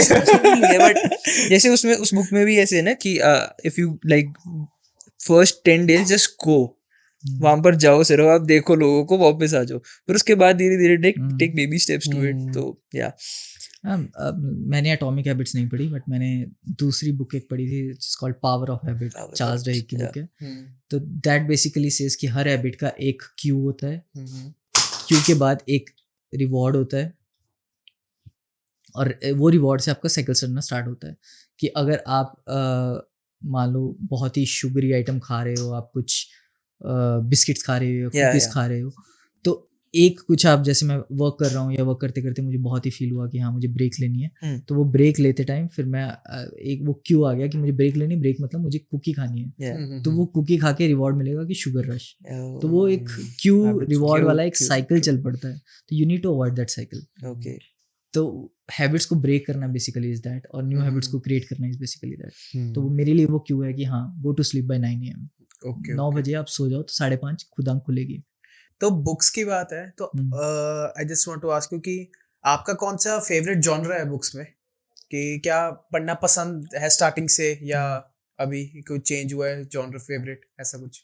ऐसे कोई फेवरेट नहीं है, but I read all kind of books, non fiction fiction सब चलता है, बट एक बुक अगर मुझे सबको रिकमेंड करनी हो तो वो सेपियंस है। सेपियंस इज अ बुक मेरे हिसाब से हर स्कूल में कंपलसरी कर देनी चाहिए। हर एक बच्चे को पता होना चाहिए कि हाँ कि किस तरह से ह्यूमैनिटी इवॉल्व की है, क्या हिस्ट्री है, कहाँ से हम लोग आए हैं, और Exactly. बेसिकली आज हम क्या हैं। True. I think lot of जो भी मिसकंसेप्शंस हैं, जो भी लोगों के पर्सपेक्टिव में डिफरेंसेस आते हैं सिविलाइजेशंस को लेके, वो कहीं ना कहीं सेपियंस बुक में बहुत अच्छे से एक्सप्लेन किए गए हैं कि हम कहाँ से शुरू किया और कहाँ से Exactly. क्या हुआ। So it's your like one of your favourite books, या मतलब इसके अलावा भी कोई और बुक है जो फेवरेट है? Like at number 1 if I have to recommend it will be top Sapiens. 3 So recommendations. second number पे I would say Factfulness. Factfulness is basically a way of looking at numbers. Okay तो आज भी हम अगर कहें कि हम कहते हैं कि India is a developing country, तो फैक्टफुलनेस जो बुक है उसके जो ऑथर हैं उन्होंने एक्सप्लेन किया है कि डेवलपिंग कंट्रीज और डेवलप्ड कंट्रीज का जो कॉन्सेप्ट है दिस इज आउटडेटेड, कि there is no such thing as a developing country anymore, कि आप कंट्रीज को एक स्टेजेस में डिवाइड कर सकते हो कि स्टेज 1 से लेकर स्टेज 4 तक 4 स्टेजेस हैं, हर कंट्री स्टेज में मूव कर रही है। Stage 4 is what you call a developed country. तो country like India is somewhere between stage 2 and stage 3, it is not exactly a developing country, Yeah. Because that is a very vague term. क्या मतलब developing country? Yeah. Develop हो रहे हैं अभी, किस sense में develop हो रहे हैं? तो स्टेज 2 स्टेज 3 का मतलब ये है कि यहाँ पर कैपिटल जीडीपी अभी इतना है, लोग इस तरह से रह रहे हैं, इंफ्रास्ट्रक्चर ऐसा है, ये वो। तो इस तरह से हर तरह से नंबर को देखने का एक तरीका है। अभी भी अगर हम बात करें अपने पेरेंट्स की, अपने ग्रैंड पेरेंट्स की, तो एक बहुत ही कॉमन सा फ्रेज सबको सुनने में मिलता है, हमारे ज़माने में तो ऐसा होता था, पहले का टाइम बढ़िया था, पहले के टाइम में ऐसा होता था। तो इस बुक ने उस चीज़ को बहुत ही अच्छे से नेगेट किया है कि पहले के टाइम में जो भी होता था वो अच्छा नहीं होता था। एज अ ह्यूमैनिटी हम इवॉल्व ही कर Evolve रहे कर हैं, रहे हैं, हम yeah. बेटर ही हो रहे Exactly. हैं। अगर आप कहो कि पहले के टाइम में तो ये होता था जी या वो होता था, पहले के टाइम की मोर्टेलिटी रेट्स देखो, एजुकेशन के आप स्टैट्स देखो, सब कुछ डाउनहिल ही था, सब कुछ इम्प्रूव ही हुआ है। लोग ज़्यादा एजुकेटेड हैं, लोग ज़्यादा हेल्दी हैं आज के दिन, एवरेज लाइफ स्पैन ज़्यादा है compare to what it was 50-60 years ago. तो लोगों को जो भी नंबर्स हैं, जो भी इस तरह की साइकोलॉजी है कि पहले के ज़माने में ये था या वो ज़माना बेटर था, दैट इज़ रॉन्ग। Yeah. तो factfulness is the second book which I always recommend, and third book which I will recommend is I would say somewhere between Man's Search for Meaning या A Subtle Art of Not Giving a Fuck. Subtle art. तो Subtle art, we are subtle art. ये दो books बहुत ही मतलब अगर आप देखो तो काफ़ी डिफरेंट है, but depending on your options, कि बेसिकली दोनों का मैंने जो कोर प्रेमाइस निकाला इज कि if your why is strong enough you will do Yeah. Anyhow. हाँ, if your why is strong enough, you कि do इफ़ यू नो कि हाँ मैं ये क्यों कर रहा हूँ, तो Hmm. फर्क नहीं पड़ता कि आप कैसे कर रहे हो या क्या क्या प्रॉब्लम्स आ रही हैं, Hmm. You will overcome those. Exactly. तो वो वाई स्ट्रॉन्ग होना ज़रूरी है। सटल आर्ट में भी आई थिंक कहीं ना कहीं यही बात बोली गई है। Yeah. तो So you are a father now. How's being a father and how it's changing you in a way? मेरे हिसाब से तो कोई चेंज नहीं आया है। Okay. मेरी अभी भी डेली रूटीन या डेली लाइफ वैसी ही है। I'm still lazy. Seriously. Still lazy. But हाँ आई से कि थोड़ा मुझे ये हो गया है कि मैंने कभी भी किसी भी चीज़ को लेके मेरे दिमाग में ऐसा नहीं होता था Hmm. कि इस चीज़ के कॉन्सिक्वेंसेस बहुत ही नेगेटिव हो गए अगर, Yeah. तो इम्पैक्ट ये आ जाएगा। तो मेरे दिमाग में कहीं ना कहीं हमेशा ये भी लगा कि अगर हाँ मैं ये चीज़ करता हूँ, अगर मैं मान लो एक बहुत ही एक्सपेंसिव इंटरनेशनल ट्रिप लेता हूँ या मैं बहुत ही एक्सपेंसिव कोई चीज़ खरीद लेता हूँ, तो मेरे दिमाग में हमेशा रहा कि ठीक है एक बार कर लेंगे कि आई मैनेज इट, कि मैं ये जो भी खर्चा हुआ है ये मैं कवर कर लूँगा। तो हर चीज़ को लेकर, नॉट जस्ट फाइनेंस के पर्सपेक्टिव से कि मैं टाइम भी अपना कैसे स्पेंड कर रहा हूँ, but after being a father मेरे दिमाग में कहीं ना कहीं ये चीज़ आ गई है कि अगर मैं वो चीज़ इंटरनेशनल एक्सपेंसिव ट्रिप पे स्पेंड कर रहा हूँ या मेरा टाइम कहीं यहाँ जा रहा है, तो ये मैं टाइम अपने बेटे से ले रहा हूँ या ये मैं पैसे अपने बेटे से ले रहा हूँ जो उसके काम आ सकते हैं। हाँ, तो वो कहीं ना कहीं मेरा माइंडसेट में थोड़ा शिफ्ट आ गया। हर पेरेंटिंग का कुछ इस वजह से होता है ना कि एक थॉट होती है उसके पीछे कि आप कैसे एक चाइल्ड को ग्रो करवाते हो और उसमें वैल्यूज इंस्टिल करते हो। तो उसमें हर एक छोटा छोटा एक्शंस भी मैटर करते हैं कि यार इसको ऐसे मैं बात बोलूँगा, इसको इस चीज़ से मैं दूर रखना चाहता हूँ, इस चीज़ के थोड़ा क्लोज रखना चाहता हूँ। तो आप ऐसे क्या मतलब सोचते हो इस वजह से? यार मेरा ऐसे कुछ पर्टिकुलर नहीं है कि मुझे इस चीज़ के लिए उसको ऐसे तैयार करना है या कुछ। मेरा अपने बेटे के लिए जस्ट इतना है कि फ्रॉम अ पेरेंटिंग पर्सपेक्टिव उसके जो भी डिसीजंस लाइफ में ही should be able to rationally think through them. कि हमारे पेरेंट्स में, हमारी जनरेशन में, हमारे पेरेंट्स की जनरेशन में थोड़ा ऐसे था कि हमें पता है सही गलत क्या है, अपने पेरेंट्स की बात मानो, हम तुम्हें बता रहे हैं कि ये सही है ये गलत है। But by the time you become adult you realise कि हमारे पेरेंट्स को भी बहुत सारी चीज़ें नहीं पता थी, दे वर जस्ट विंगिंग इट। वो भी ऑन द स्पॉट जितना उनको समझ थी वो उतना कर रहे थे। तो मैं नहीं चाहता कि कल को हमारे आगे नेक्स्ट जनरेशन किसी पॉइंट पे जाके ये सोचे कि यार उनको पता नहीं था और उन्होंने मुझे ऐसे बता दिया और मैं ऐसे ही चलता रहा। तो द पॉइंट इज़ कि जो भी आपको करना है, कि मेरी तरफ से मेरी फिलॉसफी, मेरी थिंकिंग का कोई ऐसे आपके ऊपर पुश नहीं है, but be able to question things. कि अगर आपको ये चीज़ करनी है तो उसका एक वो एनालिसिस हो सके कि ये इसकी वजह से होगा, ये इसकी वजह से होगा, ये क्यों हो रहा है, ये क्यों हो रहा है। तो जब आप वो वाई पूछ के एक डिसीजन पे आओगे, as long as you are able to justify it, I am okay with it. आपको कोई करियर चॉइस अगर आपको लेनी है और मैं आपको बैठ के 5 वाइज का यूजुअली कॉन्सेप्ट होता है कि if you can answer 5 wise you are clear about it. तो अगर आप मेरे 5 वाइज का आंसर कर सकते हो कि आपको इस करियर में क्यों जाना है, आपको ये क्यों फील हो रहा है, आपको ऐसे ही क्यों करना है, तो then I am okay with it कि you have clarity on what you are doing. But at उस द तरह का सेम एक थॉट टाइम प्रोसेस वो मैं बनाना चाहता वाई हूँ।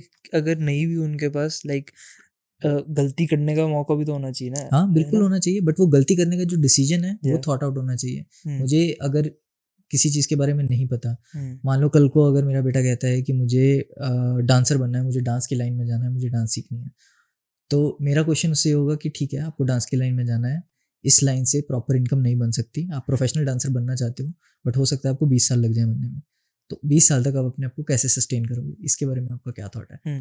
हो सकता है ये मिस्टेक हो, आपको ट्राई करना है, गो हेड ट्राई, बट आपका वो प्रोसेस क्या है ट्राई करने का। How are you going to support yourself for 20 years.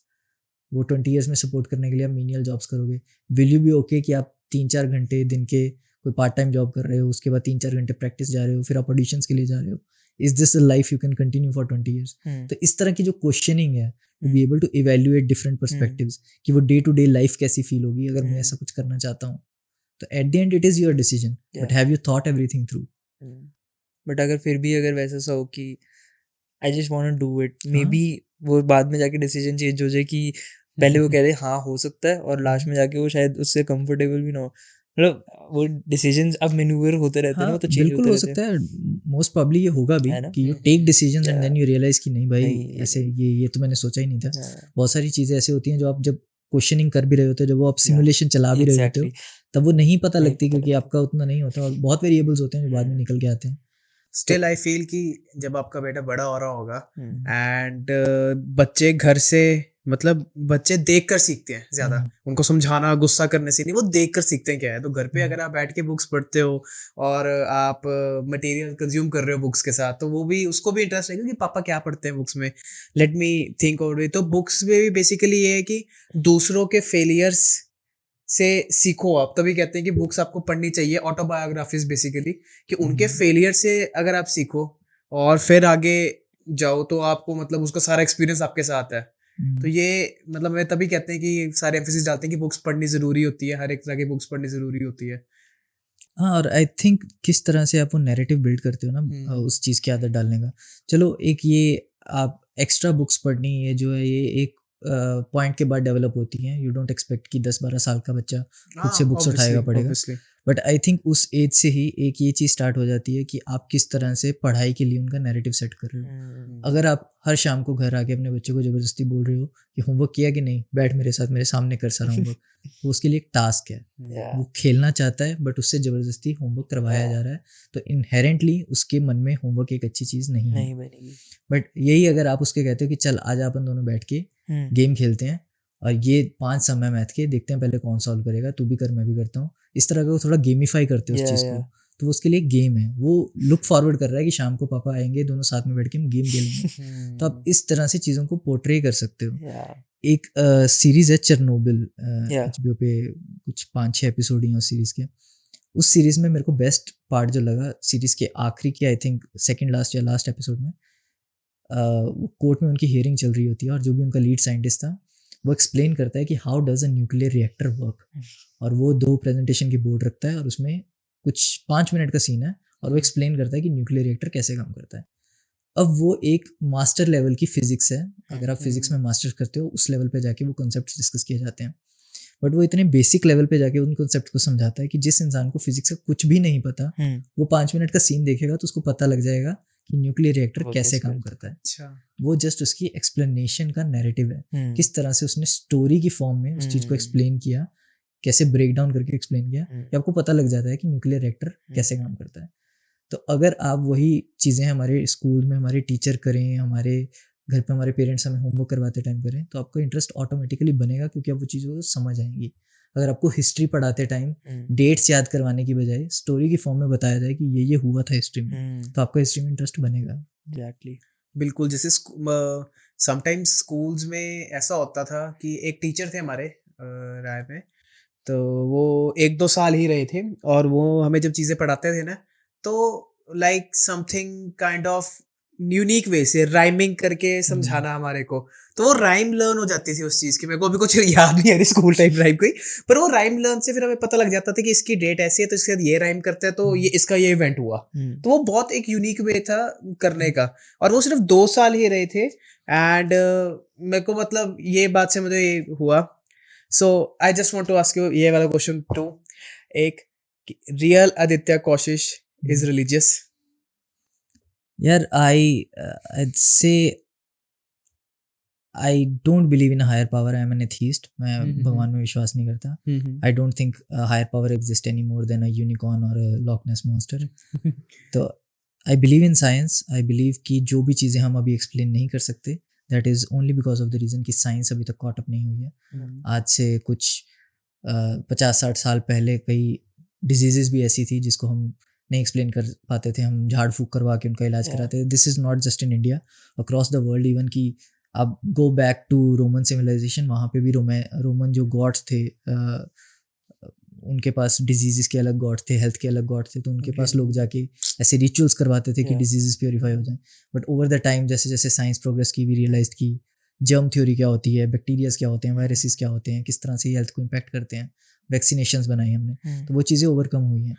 तो इसी तरह से एक टाइम था जब अर्थ को फ्लैट माना जाता था। Flat earth theories. तो बेसिकली साइंस जब उस पॉइंट तक आई है तो वी हैव रियलाइज्ड कि ये चीज़ें ऐसे होती हैं। तो आई थिंक कुछ भी जो अभी तक कंसेप्ट्स हैं जिनको लोग कर देते हैं कि science can not explain this, that is only because अभी तक हम वहाँ पहुँचे नहीं हैं। मे बी अगले 100-200 साल में हम पहुँच जाएंगे। तो अभी रिलीजन है, तो do you think society can work without religion? यार आई थिंक कि अगर आपको कोई भी चीज़, कोई भी ऐसे ग्रेटर पावर की डर की वजह से आप कोई काम नहीं कर रहे हो, ये मैं रिसेंटली अपने एक कॉलीग से बात कर रहा था and my colleague was discussing the same thing. He was like कि अगर रिलीजन ना हो, अगर आपको किसी भगवान का डर नहीं है, तो who is to stop me from murder और स्टील और kill someone. But question is कि अगर आप किसी का मर्डर नहीं कर रहे हो, कुछ चोरी नहीं कर रहे हो, किसी को मार नहीं रहे हो, धोखा नहीं दे रहे हो, सिर्फ एक हायर पावर की डर की वजह से, तो आप एनीवेज आप एक अच्छे इंसान नहीं हो। तो अगर मैं मर्डर नहीं कर रहा हूँ, मैं चोरी नहीं कर रहा हूँ, तो उसका रीज़न ये नहीं है कि मैं किसी भगवान से डरता हूँ। इसका रीज़न ये है कि मुझे पता है ये चीज़ें गलत, ये करना गलत है। हम एक सोसाइटी में रहते हैं, हमें दूसरों का भी ध्यान रखना चाहिए, हमें एज अ कम्युनिटी जीना चाहिए। तो भगवान की वजह से, भगवान के डर की वजह से आपको ये सब नहीं करना चाहिए। तो आई डोंट थिंक कि इन चीज़ों का आज के टाइम में कोई बेसिकली इंपॉर्टेंस होनी चाहिए। बट जिस टाइम पे ये चीज़ें बनाई गई थी, उस टाइम पे लोग इतने पढ़े लिखे नहीं होते थे, एजुकेशन इतनी अच्छी नहीं थी, लिटरेसी रेट इतना अच्छा नहीं था, तो लोगों को साथ में रखने के लिए एक प्रॉपर वे ऑफ लिविंग दिखाने के लिए ये चीज़ों को बनाना ज़रूरी था। तो उस टाइम पे ये चीज़ें बनाई गई, but over the time in चीज़ों की इंपॉर्टेंस ख़त्म हो गई है और अब एज अ रिलीजन इन चीज़ों को ख़त्म कर देना चाहिए। बट लोग जो those who believe in religion, they are not just for like उनके उनके जो doings है उसको right और wrong decide करना, but some just have a faith for like there is something beyond my control. और भी किसी का फेथ होता है, like those who believe in religion, उनका ये एक सिनेरियो है ना कि कुछ है जो हमारे कंट्रोल में नहीं होना चाहिए, hmm, maybe that makes them human, और वो गॉड, मतलब कि हाँ हमसे गलतियाँ हो सकती हैं, और देयर इज समथिंग जो हमें बियॉन्ड अस कंट्रोल कर रहा है, नहीं तो हम तो सब कंट्रोल कर सकते थे। मतलब पॉइंट ऑफ दिस इज कि why do you think people have faith in religion, something there is कि जो उनको हेल्प करता है, like why people are still believing in religion. तो कोई एक चीज है ना जो फेथ है। यार आई थिंक बहुत ही एक इजी सा वे आउट प्रोवाइड करता है रिलीजन, या कि it gives you a way कि ये चीज़ मेरे कंट्रोल में नहीं है, ये तो किसी हायर पावर के कंट्रोल में है, अगर वो हायर पावर चाहेगी तो ये होगा, नहीं तो ये नहीं होगा। हम्म, ओ माई गॉड मूवी का मुझे बहुत ही अच्छा डायलॉग लगता है ये, कि रिलीजन आपके साथ दो ही चीज़ें कर सकता है, या तो वो आपको हेल्पलेस बना सकता है, बेबस बना सकता है, या आतंकवादी। तीसरा कोई ऑप्शन नहीं है, कि या तो आप बेबस हो जाते हो कि भगवान करेगा, भगवान देगा, भगवान से हो जाएगा, भगवान ही सब कर रहा है, हम्म, या आप कह देते हो कि मेरा रिलीजन ही सब कुछ है, तुम बेकार हो, ऐसे ही होगा, मेरे रिलीजन ने ये कहा, यही सत्य है, यही सब है, ये सब। तो या आप हेल्पलेस बनोगे या आप टेररिस्ट बनोगे, इसके अलावा थर्ड कोई चीज़ रिलीजन आपको नहीं प्रोवाइड करता। आई think same at the same time, मतलब मेरा ऐसा ऐसा व्यूज होता है कि me I am maybe not a religious person, but to challenge someone's faith, और वो एक किसी से लाइक उनको हैंडीकैप करने जैसा लगता है मेरे को, बिकॉज पीपल हैव फेथ, और वो बहुत पावर के साथ, बहुत इंजॉयमेंट के साथ, बहुत एक्साइटमेंट के साथ वो फेथ लेकर आते हैं अपने अंदर। हम्म। तो आई थिंक वो चैलेंज शायद होना, किसी का करना, तो वो कितना उनको सेल्फ प्रोटेक्टिव वाला फील आ जाता है कि हाउ नो नो ये क्यों कर बट रहा यही चीज़ अगर मैं पॉलिटिक्स के लिए बोलूँ, तो हूँ। हम चैलेंज करने के लिए तैयार हैं। हम्म, अगर कोई बीजेपी का बिल्कुल हार्ड कोर कट्टर सपोर्टर है, और हम्म, हमें लगता है कि नहीं ये पॉलिसीज बीजेपी की गलत है, हम्म, तो उस पॉइंट पे हम नहीं ये सोचेंगे कि इसकी फेथ है, ये है, इसका बिलीफ है, ये इसको चैलेंज करना गलत है। बट रिलीजन के केस में वो चीज़ हमारे दिमाग में आ जाती है, जस्ट बिकॉज हमने रिलीजन को इतना इंटरट्वाइन कर दिया अपनी पर्सनल चीज़ों के साथ, वी हैव फॉरगॉटन कि religion was just a tool developed to keep human society together. इससे ज़्यादा रिलीजन कुछ नहीं था। कम्युनिटीज बनाने के रिलीजन जिस टाइम पे बनाया गया, जिस टाइम पे लोगों ने ये सब कॉन्सेप्ट्स लाने शुरू किए, उस टाइम पे कुछ जो लीडर्स थे सोसाइटी के, उनको पता था कि हम अगर ये सोसाइटी को रूल करना चाहते हैं तो हम Yeah. अपने नाम पे नहीं कर सकते, हम्म, हमें एक हायर पावर डिक्लेयर करनी पड़ेगी, हम्म, कि हमसे ऊपर भी कोई है जिसने हमें अलाउ किया है कि तुम्हें रूल कर सकें। Yeah. नहीं तो लोग क्यों चाहेंगे कि हाँ ये एक इंसान उठ के 1000 लोगों पे राज कर ले, 10,000 लोगों पे राज कर ले। cool. What is next for Aditya Koshish from here? यार I think I am very happy where I am right now in life. तो अभी career wise, personal life wise, I think I don't want to try anything else. Okay. Job wise मैं ज़रूर चाहूँगा कि मैं किसी न किसी पॉइंट पे फ्रंट एंड प्रॉपर सेल्स कर सकूँ, Yeah. कि right now I am just in a sales supporting function, but still I feel कि मेरे पास अभी वो स्किल सेट नहीं है। तो मैं किसी न किसी पॉइंट पे सेल्स, प्रॉपर सेल्स ज़रूर ट्राई करना चाहूँगा, but I think for right now I am just okay where I am. तो they still lot to learn in my current role career wise. और पर्सनली तो अभी I am trying to focus a little bit on my hobbies, और अपने baby पे अभी focus है कि हाँ इसको देखना है पहले। सो फ्यूचर में कभी अपने आप को as entrepreneur, as a business owner, something like ऐसा कुछ देखते हो? यार एंटरप्रेन्योर और बिजनेस ओनर तो नहीं, बट एज एन इन्वेस्टर ज़रूर देखता हूँ। और मेरे हिसाब से I think everyone should bet on their ideas, कि ठीक है अगर आपके पास ओरिजिनल आइडिया नहीं है, या आपके पास कुछ ऐसा ओरिजिनल चीज़ नहीं है जिससे आप स्टार्टअप शुरू कर सको, बट स्टिल हर किसी के इंसान के कुछ बिलीव्स तो होंगे, कुछ Yeah. चीज़ें तो होंगी उनके दिमाग में लेके, टेक्नोलॉजी को लेके, या इवन बिजनेस को लेके कि क्या हो रहा है सोसाइटी में, Yeah. कौन सी चीज़ आगे हो सकती है।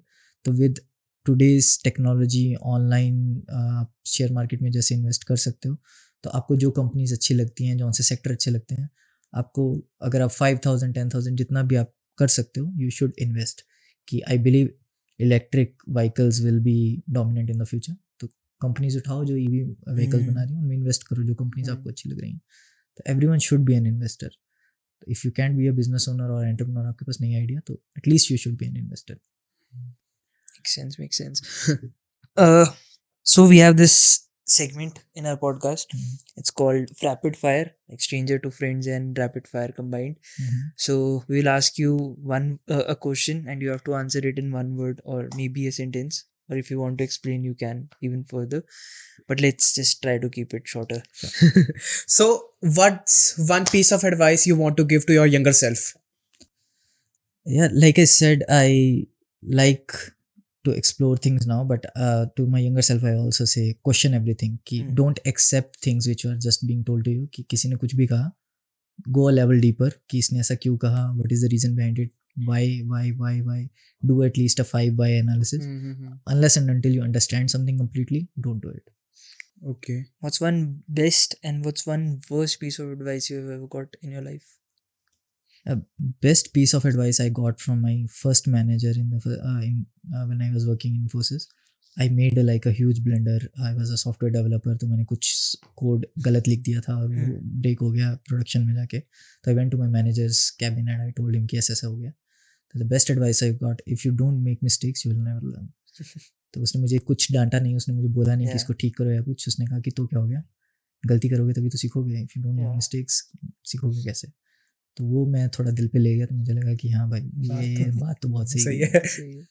Worst piece of advice I have ever received is कि भाई लक पे छोड़ दे, या तेरी किस्मत में होगा तो तुझे मिल जाएगा, ये तो फेट है, ये तो डेस्टिनी है. I don't believe in those things. I think luck is like अ बस. अगर आप बस स्टॉप पे खड़े हो, एक बस आती है, अगर आपसे मिस हो गई तो दूसरी आती है. पॉइंट इज कि आपकी तैयारी पूरी होनी चाहिए, आपके पास वो बस का फेयर देने के लिए पैसे होने चाहिए. तो आप अपनी तरफ से तैयार रहो, एक बस मिस हो भी गई तो दूसरी आ जाएगी. Nice. So, a rule that you want to कि everyone should follow, that you want to impose or everyone should follow. एक rule क्या आपके हिसाब से होगा? यार माई नंबर 1 रूल इज कि यू शुड आस्क क्वेश्चंस. मैं किसी को भी मुझे एडवाइस देनी हो तो मैं उसको सबसे पहले ये कहूँगा कि even if I am giving you an advice, don't take it for granted. Question me कि हाँ कि तुझे ये करना भी चाहिए कि नहीं, ये इसने बोल दिया, जस्ट बिकॉज इसने बोल दिया मैं करूँगा. तो क्वेश्चन थिंग्स. जैसे वो रेने डेस्कार्टेस, जिनको फादर ऑफ मॉडर्न फिलोसफी कहा जाता है, उनकी बहुत ही फेमस कोट है, cogito ergo sum, I think therefore I am. अगर आप सोचोगे नहीं खुद से, अगर आप खुद से क्वेश्चन नहीं करोगे चीज़ों को, then there is nothing that justifies even your existence. ये और अलग पूरी फिलोसफी है, we can go in a lot more detail, but the point is कि you should question things around you. कोई भी कुछ कह रहा है तो उसको फेस वैल्यू पे नहीं मान लेना चाहिए, चाहे वो आपके पेरेंट्स हो, चाहे वो आपके टीचर हो, चाहे वो आपके दोस्त हो. What is one question that you always wanted to answer but is never asked to you? No one asked you. या हमने भी नहीं पूछा. Yeah, maybe. See, the one question no one has ever asked me is, why are you lazy? Oh. I So true. I don't think कि I am I don't think कि I have any embarrassment or I am ashamed of saying I'm lazy, because I know I am.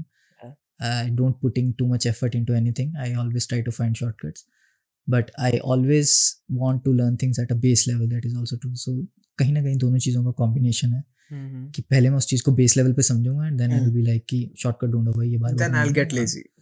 तो basically ये चीज़ को आप थोड़ा extrapolate भी कर सकते हो कि हर चीज़ में मुझे ये होता है कि एक बार जो चीज़ ट्राई कर ली कि बस हो गया यार. तो अगर मुझे क्लब्स में जाना है, मुझे अम्यूजमेंट पार्क पे जाना है, इंटरनेशनल ट्रैवल, कुछ भी ऐसा है, 1-2 बार हो गया तो मुझे होगा कर तो लिया यार, चलो छोड़ो, हो गया बस, अब नहीं करना है. Go to next experiences. कुछ और एक्सपीरियंस करो, कुछ नया एक्सपीरियंस करो. बट कभी किसी ने ये नहीं पूछा कि क्यों, ऐसा क्यों है. ऐसा क्यों है? ये नहीं था. इसका आंसर मैं खुद भी अभी सर्च कर रहा हूँ, बट इसका पार्शियल आंसर मुझे मिल चुका है. जो पार्शियल आंसर मैंने हमने पहले भी डिस्कस किया कि पार्शियल आंसर वो सिमुलेशंस हैं जो काइंड ऑफ रन हो जाती हैं. तो काइंड ऑफ वो एक्सपीरियंस पहले ही मेरे दिमाग में चल पड़ता है कि अब एक बार अगर मैं मान लो बार हॉपिंग कर चुका हूँ, मैंने दोस्तों के साथ एंजॉय किया, ग्रेट वीकेंड, सब कुछ था कि हाँ मुझे लगा कि मेरी सोशल लाइफ बहुत अच्छी है. नेक्स्ट टाइम जब भी कुछ ऐसा होगा, जब सब दोस्त इकट्ठे हो रहे हैं और हम ऐसा सब कर रहे हैं, तो वो जो भी पिछला एक्सपीरियंस था मैं उसको रिमेंबर करके आई ट्राई टू रन कि हाँ मैं कैब करके जाऊँगा, हम इस बार में जाएंगे, ये बातें होंगी, वो बातें होंगी, ऐसे ही चलेगा. तो वो एक दिमाग में चल जाता है और वो बैठ जाता है. तो मुझे होता है कि जो नया एक्सपीरियंस होगा वो भी कुछ 80-90% सेम ही होगा. तो हम लाइक कि छोड़ो. ठीक है. आप अभी जैसे अपनी उसकी बात कर रहे थे, डिसिप्लिन की, हॉबीज की बात कर रहे थे, तो आप का कोई इंस्पिरेशन है, किसी को इंस्पायर करते हो, कुछ उस तरह बनना चाहो, कोई इंस्पिरेशन? इंस्पिरेशन सच किसी से मोटिवेशन मिलती हुए, role model, role model type हो सकता है, मैं मेंटोर। मेंटोर हो सकता है। नहीं सच रोल मॉडल तो नहीं, बट हाँ कुछ कुछ चीज़ें मुझे मतलब कुछ क्वालिटीज़ लोगों की अलग अलग हैं जो मुझे लगता है कि हाँ मुझे सीखना चाहिए। जैसे कि मेरा ही एक फ्रेंड है, वो उसका खुद का बिजनेस है, काफ़ी क्लोज फ्रेंड है मेरा। तो उनका गैल्वनाइजिंग का बिजनेस है, तो वो स्टील की जो भी चीज़ें आती हैं उसको गैल्वनाइज करके देते हैं।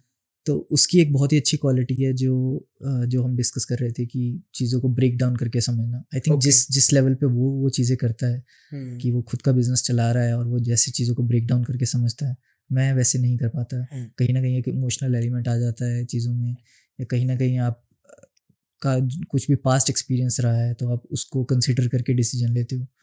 तो वो जिस तरह से डिसीजंस लेता है मैं उस तरह से नहीं ले पाता। और ऐसे कुछ और भी लोग हैं, जैसे अगर आपने कभी देखा हो कियानो रीव्स की स्टोरीज पढ़ी हो, तो वो इतना हम्बल, इतना फेमस एक्टर है, बट स्टिल वो मेट्रोस में ट्रैवल करता है। वो अपने बर्थडे में बेकरी से केक लेके बेकरी के बाहर बैठ के खा रहा है। ऐसी ऐसी स्टोरीज आपको आती है। मुझे लगता है उस लेवल की ह्यूमिलिटी होना आपके अंदर बहुत बड़ी चीज़ है, तो वो और किसी को ट्राई करना चाहिए बनने की वजह। तो I just want to ask you one more question कि अगर आपको चांस मिले किसी के साथ डिनर करने का, anyone through out the history, through out the world, किसके साथ करोगे? वो एक बंदा जिसके साथ डिनर करना चाहोगे आप? यार for me that will be Alexander the great. Okay, why? तो अलेक्जेंडर के बारे में अगर आप देखना स्टार्ट करो ना, वो उस बंदे ने almost 2/3 of the known world जीत लिया था। उस टाइम पे न्यू वर्ल्ड हमने डिस्कवर नहीं किया था। तो जो नोन वर्ल्ड था उसने इतना कॉन्कर कर लिया था। और मैसेडोनिया अगर आप उस टाइम का देखो तो बहुत ही छोटा सा देश था, कुछ भी नहीं था बाउंड्रीज वाइज, बहुत ही कम एरिया था उनके पास। और पर्शिया उस टाइम की सुपर पावर थी। और वो कुछ आई थिंक 16-17 साल का लड़का था जिसने अपनी आर्मी बनाई और उसने पर्शिया जीत लिया। उस एज में उस तरह की मिलिट्री टेक्टिशियंस जो उसने टैक्टिक्स लगाए, जिस तरह से उसने वॉर्स जीती, और उसकी किसी भी बैटल में उसने कभी भी 33% से ज़्यादा अपने सोल्जर्स नहीं, 33% से ज़्यादा कैजुअलिटीज़ नहीं आई। तो इतना यंग बंदा, उसके दिमाग कैसे चलता होगा, किस तरह की उसकी सोच होगी जो वो ऐसे डिसीजंस ले सकता था। उसकी जो सबसे मेन वॉर थी जिसमें वो पर्शिया से जीता था, वो वॉर में वो लोग आउट नंबर थे 3-1, मतलब पर्शियन आर्मी 3 गुना ज़्यादा थी उनसे। और वो अगर वॉर आप कभी ऐसे हिस्ट्री चैनल की किसी डॉक्यूमेंट्री में देखो या यूट्यूब पे टैक्टिक्स देखो उस वॉर में क्या थे, वो बिल्कुल सेकंड्स में डिसीजन हुए जो उसने डिसाइड किया कि हाँ यहाँ पे ऐसा चेंज होगा, और उसने उस तरीके से अटैक किया।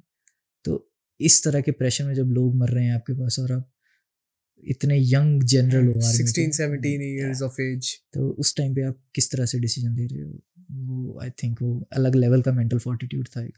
तो इस तरह के इंसान से बात करके क्या पता चलेगा। That's true. But I would love to tell you that हमें आपसे बात करके काफ़ी कुछ सीखने को मिला इस टाइम पे। And throughout how I know you, I feel कि अभी जैसे इस एपिसोड में भी you are a very self aware person. और आई थिंक जो आप टैक्टिक्स जैसे बोल रहे थे कि किसी को क्वेश्चन करके उनकी अंडरस्टैंडिंग करो। now when I look back, whenever you taught me something or we had any interactions, so you asked me a few questions और अब मैं उसको look back करता हूँ तो I am connecting things. But you are a very self-aware person and we love to talk you whenever we talk to you, man. Thank you so much for having me. मैंने काफ़ी enjoy किया conversations। और हमेशा मेरा जो experience रहा है कि अगर आप कुछ भी स्टडी कर रहे हो या कुछ भी सीख रहे हो या आपकी कुछ भी थ्योरीज है लाइफ में, आपको खुद को वो तब तक अच्छी तरह से तब नहीं समझ आती हैं जब तक आप वो किसी और को सिखाने की ट्राई नहीं करते। Best way to learn is to teach someone. कि अगर आपको लगता है ये कॉन्सेप्ट मुझे अच्छे से आ गया तो किसी को पढ़ा के देखो, तब आपको पता लगेगा कि आपको अच्छे से आया है कि नहीं। क्योंकि सामने वाला जब आपको क्वेश्चन पूछना शुरू करेगा ना, देन यू विल रियलाइज कि ऐसे तो मैंने सोचा ही नहीं। तो this has been a learning experience for me as well. So thank you so much for having me. So Thanks for stepping by, man. Thank you so much. And we'll meet you in the next episode. Stay tuned. S2F. Let's go.